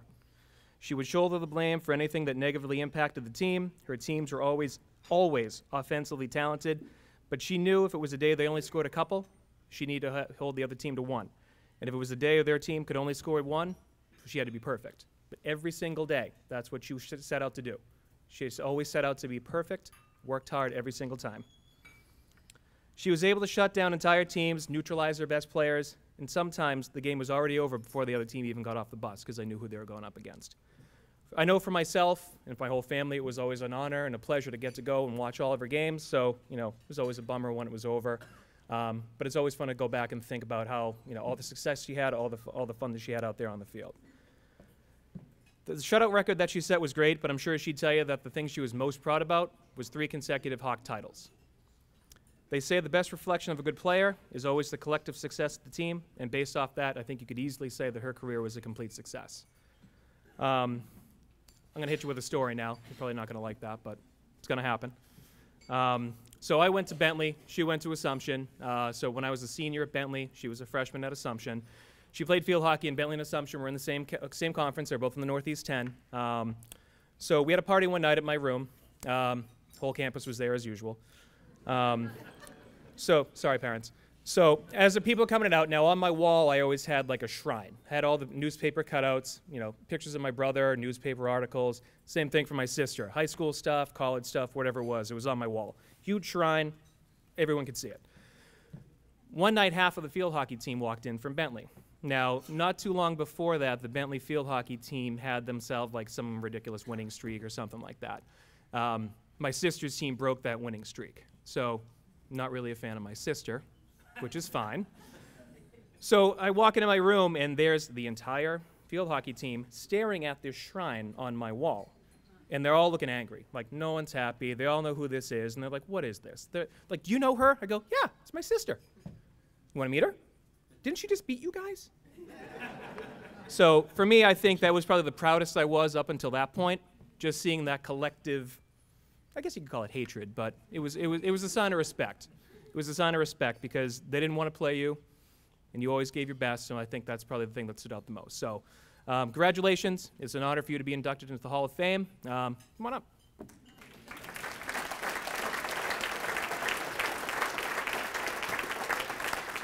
Geez, he made me sound pretty good. He did, yeah. So growing up with 2 brothers, the majority of my childhood was always spent standing in the goal, covered in whatever padding we could find, having hockey pucks blasted at me over and over again. Or if I wasn't doing that, I was being told to stand in front of the basketball hoop so they could practice their jump shot, or to pitch on the ball so they could hit it. So I had no choice but to learn quickly how to block the pucks and how to pitch the ball. Their competitive nature helped me to improve my own game, so by the time I got to high school, I was ready to compete. When I think back to playing sports in high school, it wasn't the excitement of winning or the heartbreak of losing that I remember. It was the friendships that I made and the life lessons that I learned that really come to mind. Learning teamwork, communication, and tolerance at a young age are skills that have helped me throughout life and as my career as a teacher.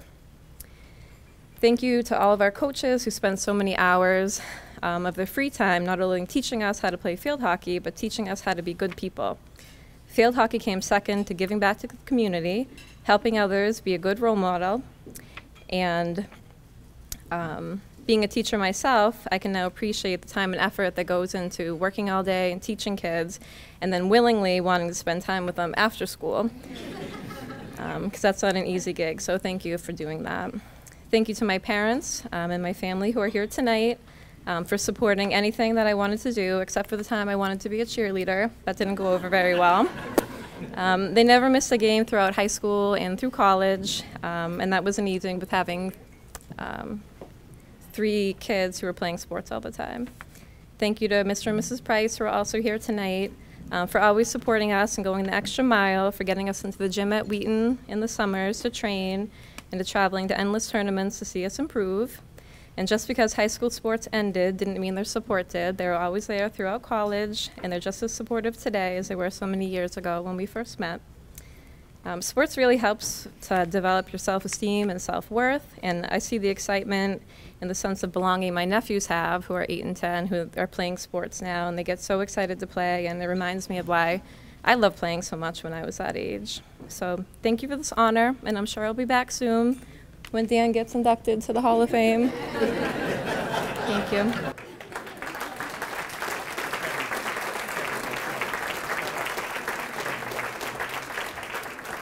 That truly is a family of great athletes, and Dan was also an excellent athlete. If he ever gets back here, it'll be well deserved.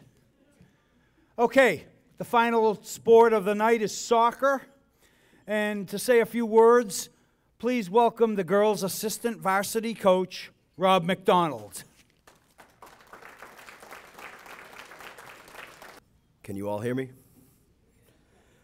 Good evening, everybody. I would like to begin by saying thank you to Steve Sheridan for allowing me to speak this evening, as well as a good thank you to Mr. Tom Faria, Mr. Al Salaki, Ms. Leda Levine, and the rest of the Hall of Fame committee who have put in personal time for yet another evening celebrating the excellence that is Mansfield High School athletics.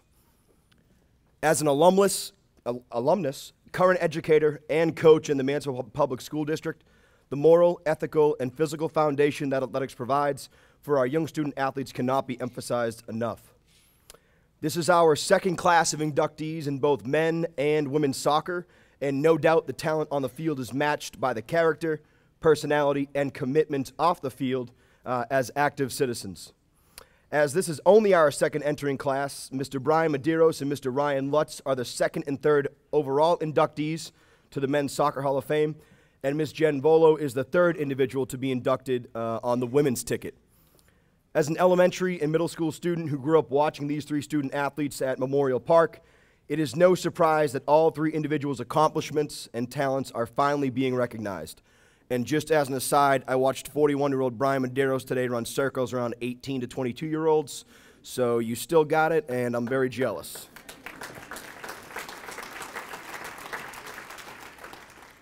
With league titles for the men in 2006 and 2015, and back-to-back league titles for the women in 2016 and 2017, I am confident that there are quality student athletes who will follow in their footsteps. It is now my distinct honor and privilege to introduce a man who I look up to quite heavily in my own life.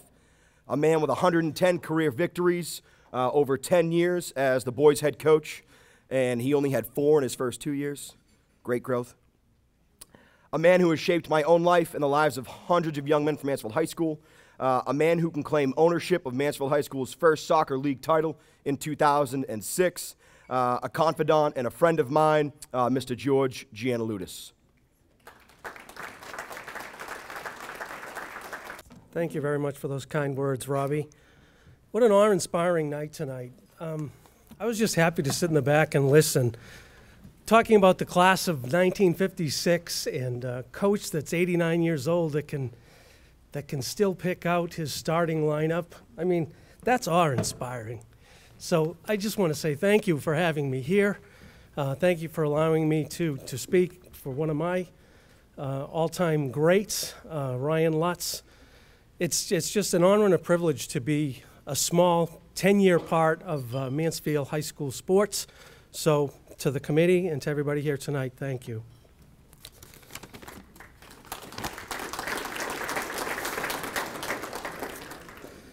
Congratulations to all the inductees tonight. It's truly a great honor for you, and I'm proud of all of you.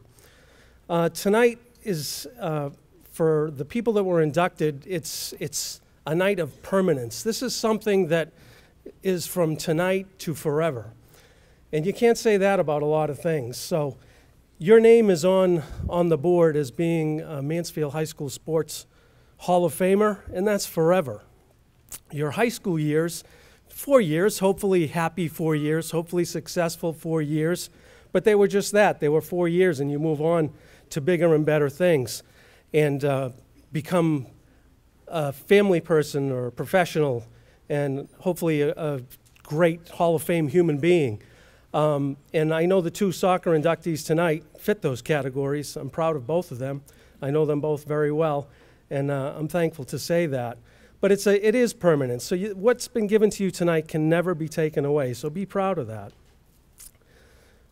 Looking back, it's as a coach, you get stuck in memories. And to me, I look back on Ryan Lutz and I see the 14-year-old.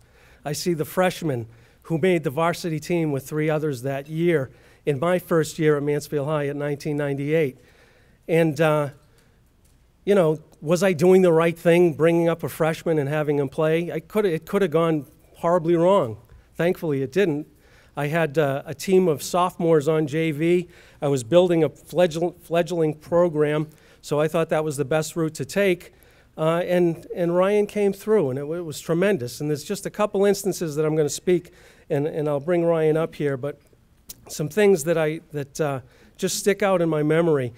One of the games we were at Stoughton, losing to an inferior team.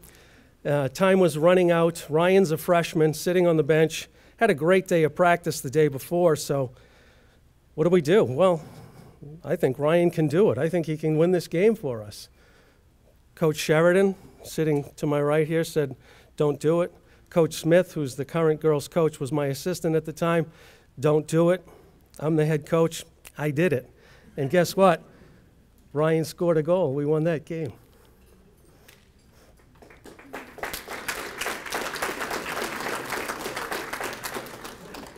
Next up, not a so sweet memory, but again, involving Ryan Lutz as a person that just was a tremendous person on and off the field. And it's not a happy memory of mine, but I'm going to share it tonight, and I hope I can keep it together when I do.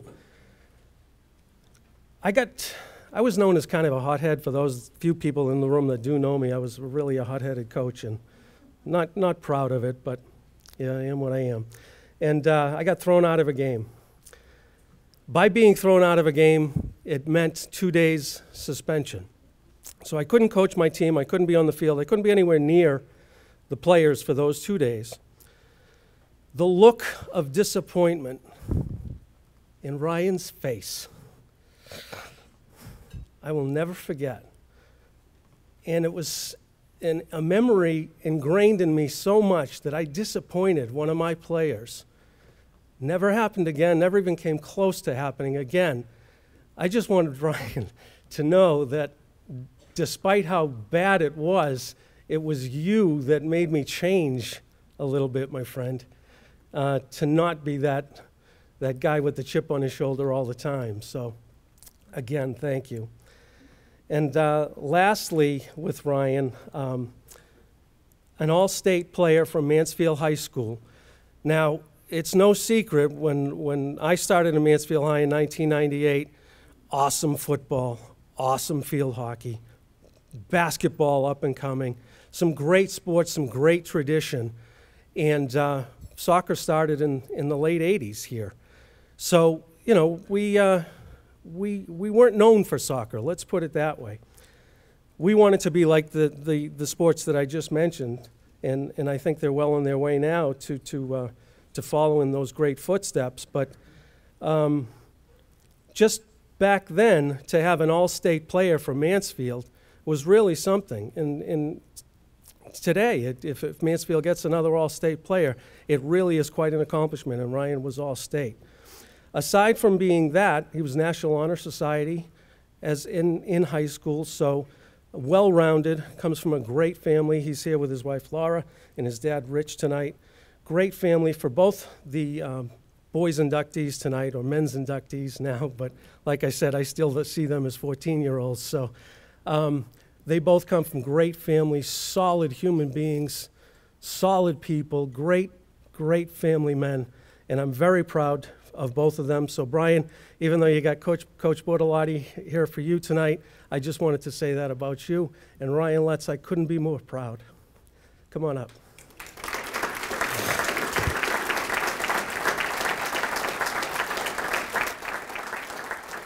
So the first thing I want to say is thank you to the committee for giving me this honor. Congratulations to everybody else out there that has received this honor in the past and tonight. Thank you to my parents. My mother couldn't be here tonight, but you know, they're the ones that logged all the years and miles on their car to drive me in town, out of state, wherever we were going to play soccer, and allowed me to play for Coach G. The one thing Coach G won't tell you about that story is the reason he got kicked out of that game was because I got taken down in the box, and the refs called it on me.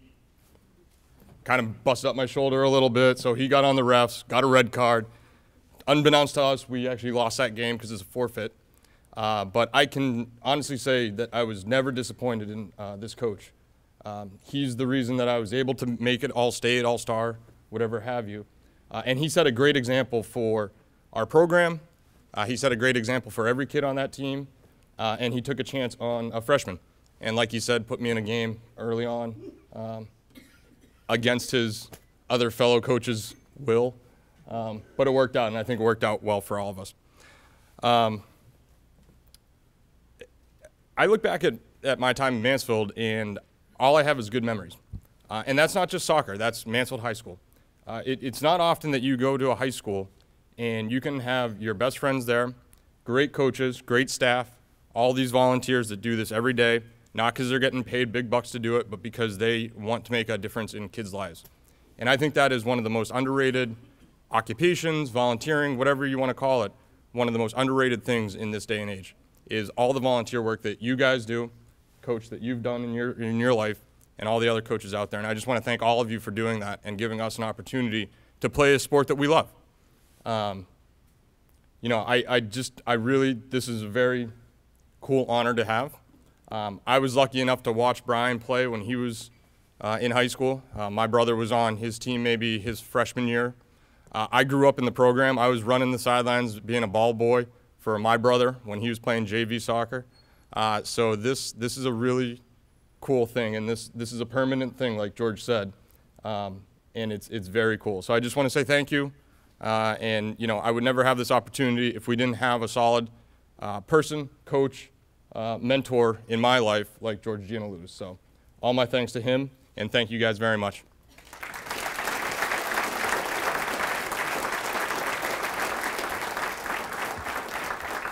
Okay, our next men's soccer inductee, Brian Medeiros. You know, all these inductees come from great families, but I look back and see Brian with all his family and friends. That, you know, in our research for soccer, there's a lot of MVPs, and Brian's being inducted tonight, but with him over there, they thought they were going to get away from it, but both his brother Rich and his sister Monica were also team MVPs. So we'll see them down the road.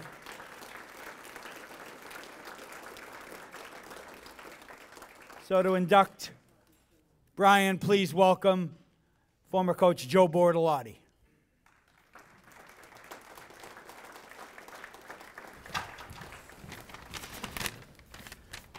Good evening, everyone. There we go.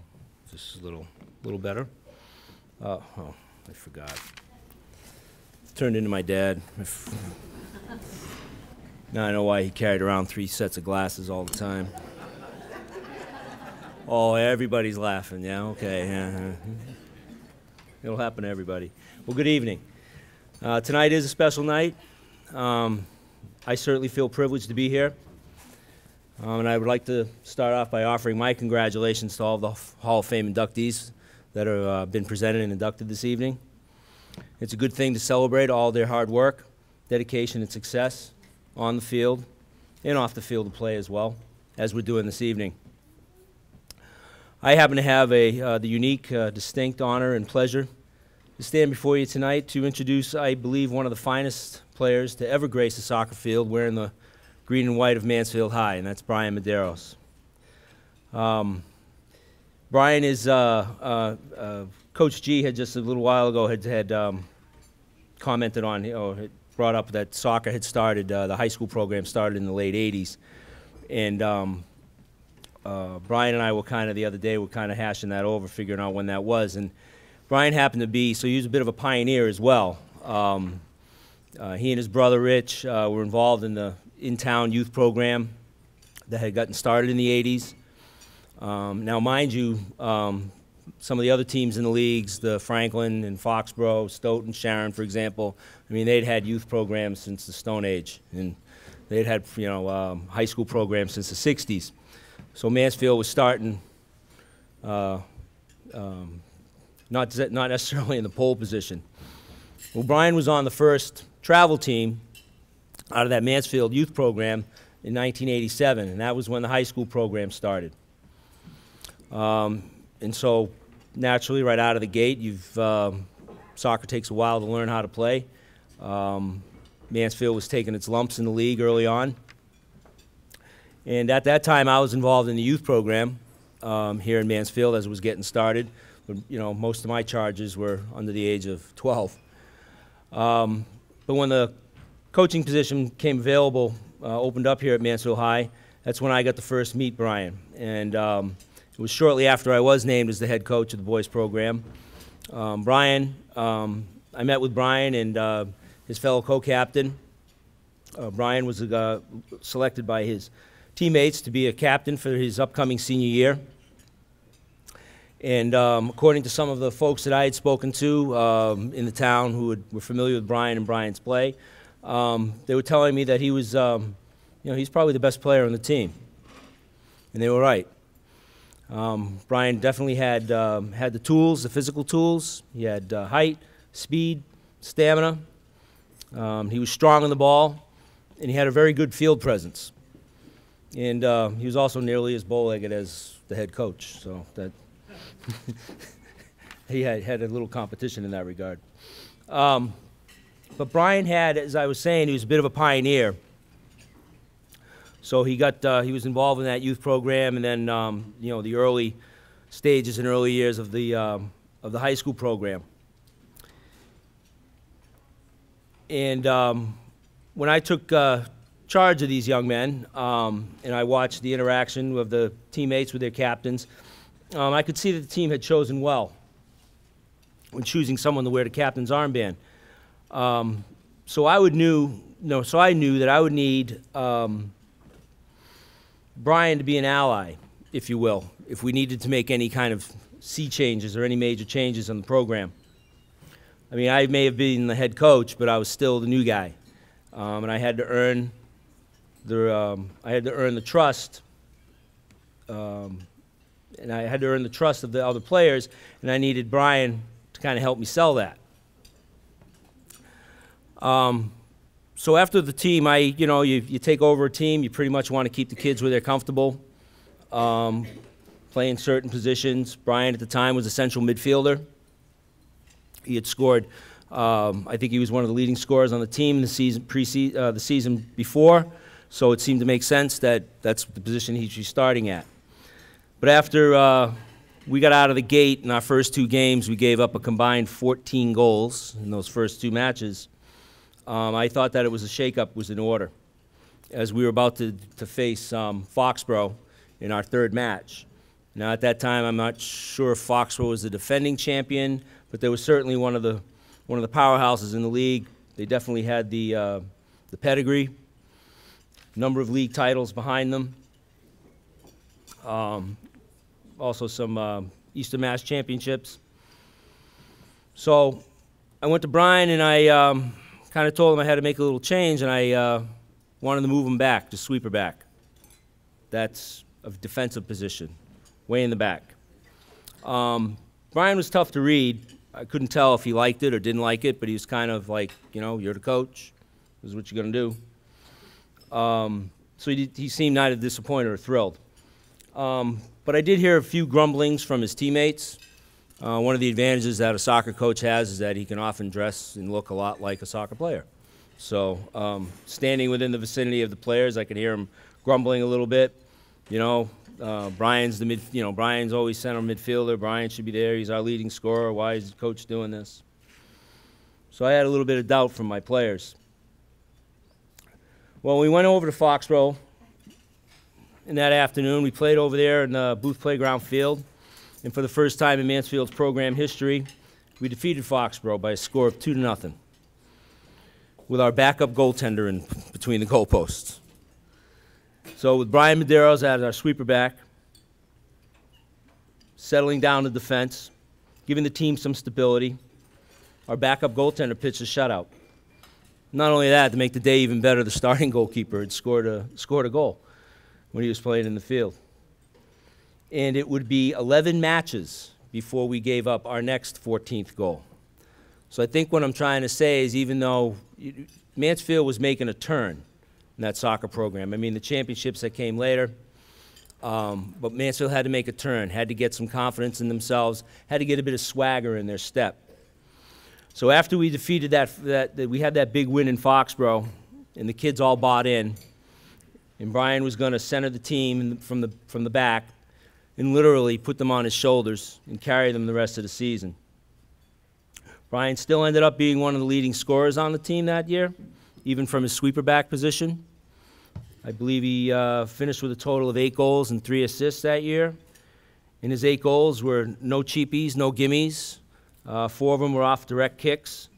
The other 4 were off headers. I don't know why I kept notes on that particular stat, but I did. And if anybody knows, I mean, on a restart, I mean, even at the highest levels of this game, free kicks and direct kicks are not sure things. Even at the highest levels, teams only expect to score less than 20% of the time. And so Brian tallying 4 in one season off of direct kicks, that was a pretty big accomplishment, and showed that it showed his abilities and showed his skill. So as his pioneer, Brian played no small role in the emergence of the boys program at Mansfield High. In his senior year, in the senior year after that '92 campaign, he was also recognized as one of the top players in the Hockomock League. I strongly felt that he was the best player in the league. But sometimes you need the wins to get that MVP. He did earn all Hockomock League honors, along with selections to the Sun Chronicle and Brockton Enterprise All-Scholastic teams. He was also selected as one of the top 3 players in the league. He also earned all Eastern Massachusetts honors. That was a pretty high accomplishment, especially for a kid out of the Mansfield program at that time. Brian then went on to star in junior college in the college ranks. He played for the men's programs at Massasoit Junior College and Bridgewater State College. Brian received numerous All-Star awards. He added to his All-Star awards from college. He was also outstanding player in his conference his senior year at Bridgewater. As we know, Brian remains in the area. He's raising his young son and daughter along with his lovely wife, Michelle, here in nearby Norton. Might not be in Mansfield, but nearby Norton, still in the area.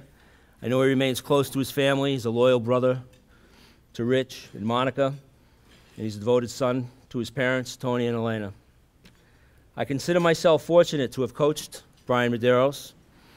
I have a privilege of being able to call him my friend, and it is a distinct honor to present him for induction into the Mansfield High School Hall of Fame. Brian Medeiros. Can I trade this thing for my high school hairline?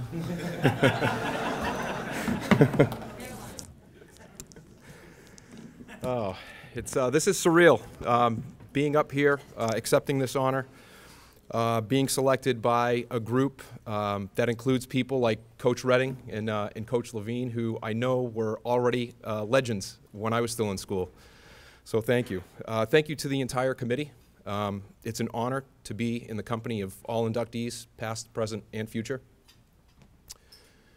Thanks to Coach Sheridan, and actually an apology too. When you had called me in June, it caught me by surprise. I felt like I was a deer in headlights, so I hope you didn't mistake that surprise for being unappreciative. So thank you for that.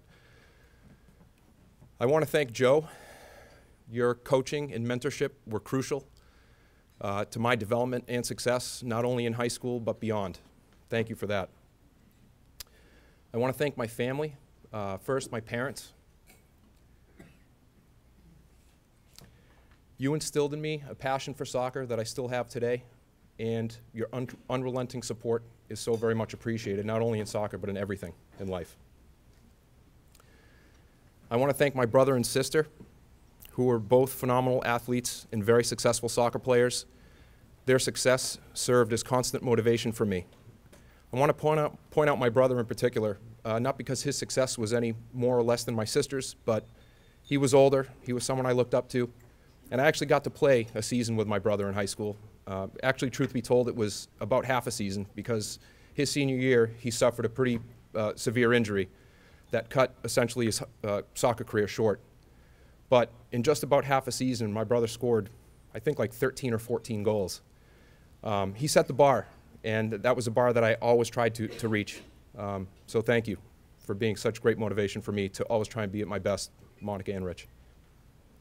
Lastly, I want to thank my wife, Michelle. She sacrifices a whole lot for me to continue to be able to play this game. I play every week with my whole guy buddies in an over 30 league, and she sacrifices a lot for me to be able to do that. She's also given me 2 beautiful kids with whom I hope to share this honor for years to come. So thank you. Appreciate it.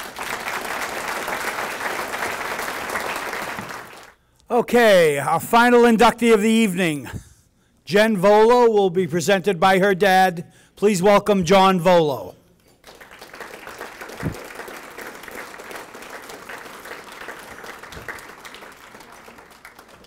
I promise I'll be short and sweet, much like my daughter Jen.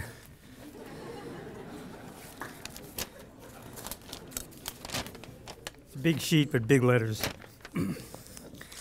I'd like to first of all thank Tom Faria and the committee for all the work you do to put together this very special evening. And thank you for inviting me to make this introduction. Oh, thank you, Jen. It's a real honor and a very proud moment for me that Jen has been inducted into the Mansfield Hall of Fame. For those who knew her and have seen her play, know that her induction tonight is well deserved. But what I want to say about Jen is not about the number of times she found the back of the net or the record she broke over her 4 varsity years career. That's really the lesser part of Jen's story and her accomplishments in the field. I recall one particular line in an article that was written about Jen that kind of sums up what I want to say tonight. It read, "Junior forward, playmaker, Jen Volo, knew when to pass the ball off for another teammate's scoring opportunity and knew when to take the shot for herself." Well, here's the greater part of Jen's story. Jen was the epitome of a team player. With her skills and spirit of team play, she made everyone around her a better player. Over her 4-year career at Mansfield High School and 4 years as a collegiate player, Jen never defined herself by her individual accomplishments or recognition that came along with them. But instead, she always saw herself as just one contributing member of the team. And that is how Jen Volo defined herself as a soccer player and, more importantly, as a person. And that's what I'm the most proud of. So, with that, let me introduce to you my little stick of dynamite, Jen Volo.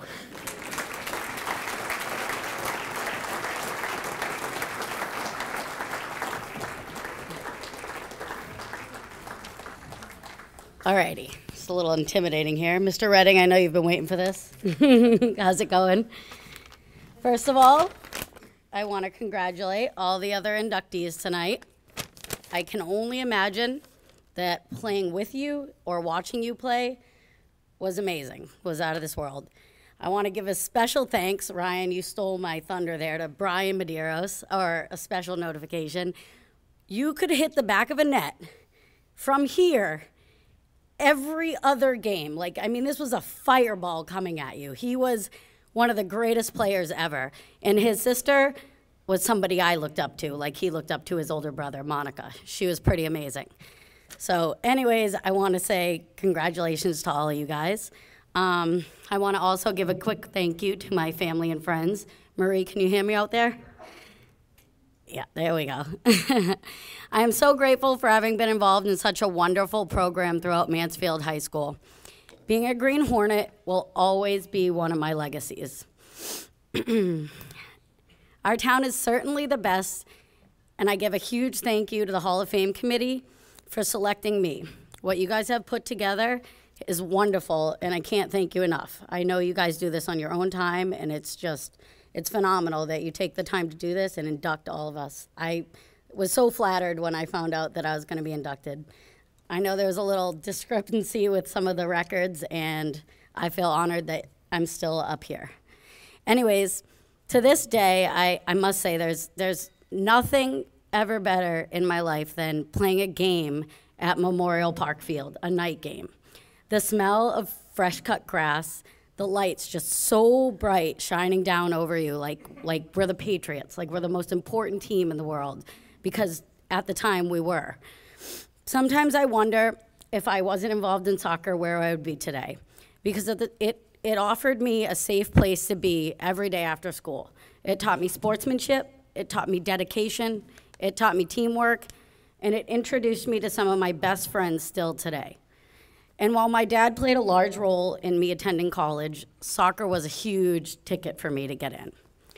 My parents were always my biggest fans. My dad was actually one of my first coaches when I was a kid, which he probably hated because I was a brat. But whether I had the worst game of my life or the best game of my life, he never, ever made me feel any different and always showed me pride and love in each and every game.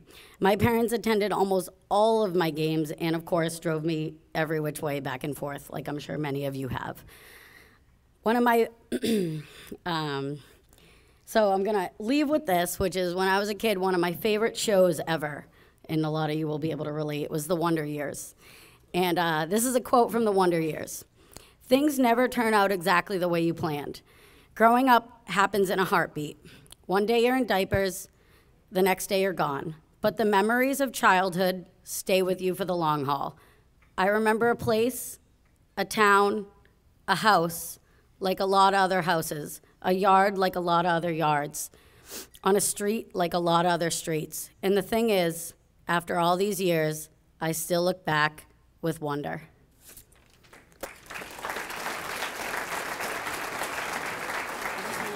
Yeah, we're gonna take a picture.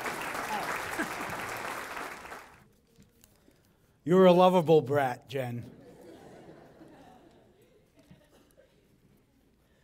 Okay, guys, just a couple last words. I just want to thank once again everybody for being here tonight. It just means so much to our committee. I really and truly want to thank the sponsors of this event. You know, on the first page on the program, you'll see a list of all of the businesses that helped us. I just can't thank them enough. Some of these sponsors are here tonight. You know, just every single year they come through for us. We could not do this. Buy the plaques, provide the free tickets. We could not do this without the generous donation of the community. You know, I could point them out. Carl Clemmy, great supporter of this event. Dave Tedesco with the restaurants and Chibo and Corfinio and Peter DiGirolamo, Tony Jodis. These people come through every year. This means a lot to them. And I just can't thank them enough. Jay Barrows, the Police Association, Mass Premier Courts, Jim Holler. Jim every year donates in memory of his grandfather, who graduated in 1928, one of our oldest Hall of Famers. The list goes on. Please take a moment to take a look at that. We can't do that without the sponsors, so thank you to them. I have a couple more thank yous. Of course, my fellow Hall of Fame committee members. Can't thank them enough for all they do to put this on. And like Brian said and some of the other inductees said, this is doing it on their own time for no pay. It's a lot of work to do this. It's like a wedding. And I just can't thank my fellow committee members enough. Dave Redding, who takes the photos each year. Dave had a tough year health-wise, and thank God he's feeling up to being here. Photos, thank you, Dave.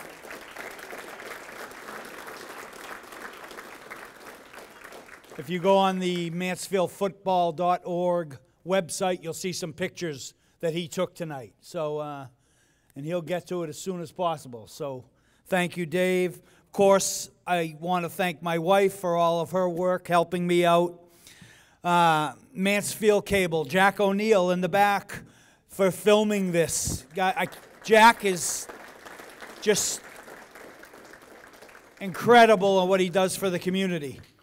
And Jack will provide me DVDs, probably 50 of them, and I will be mailing them out to all of the inductees. So you'll get a DVD copy of this event in the mail shortly.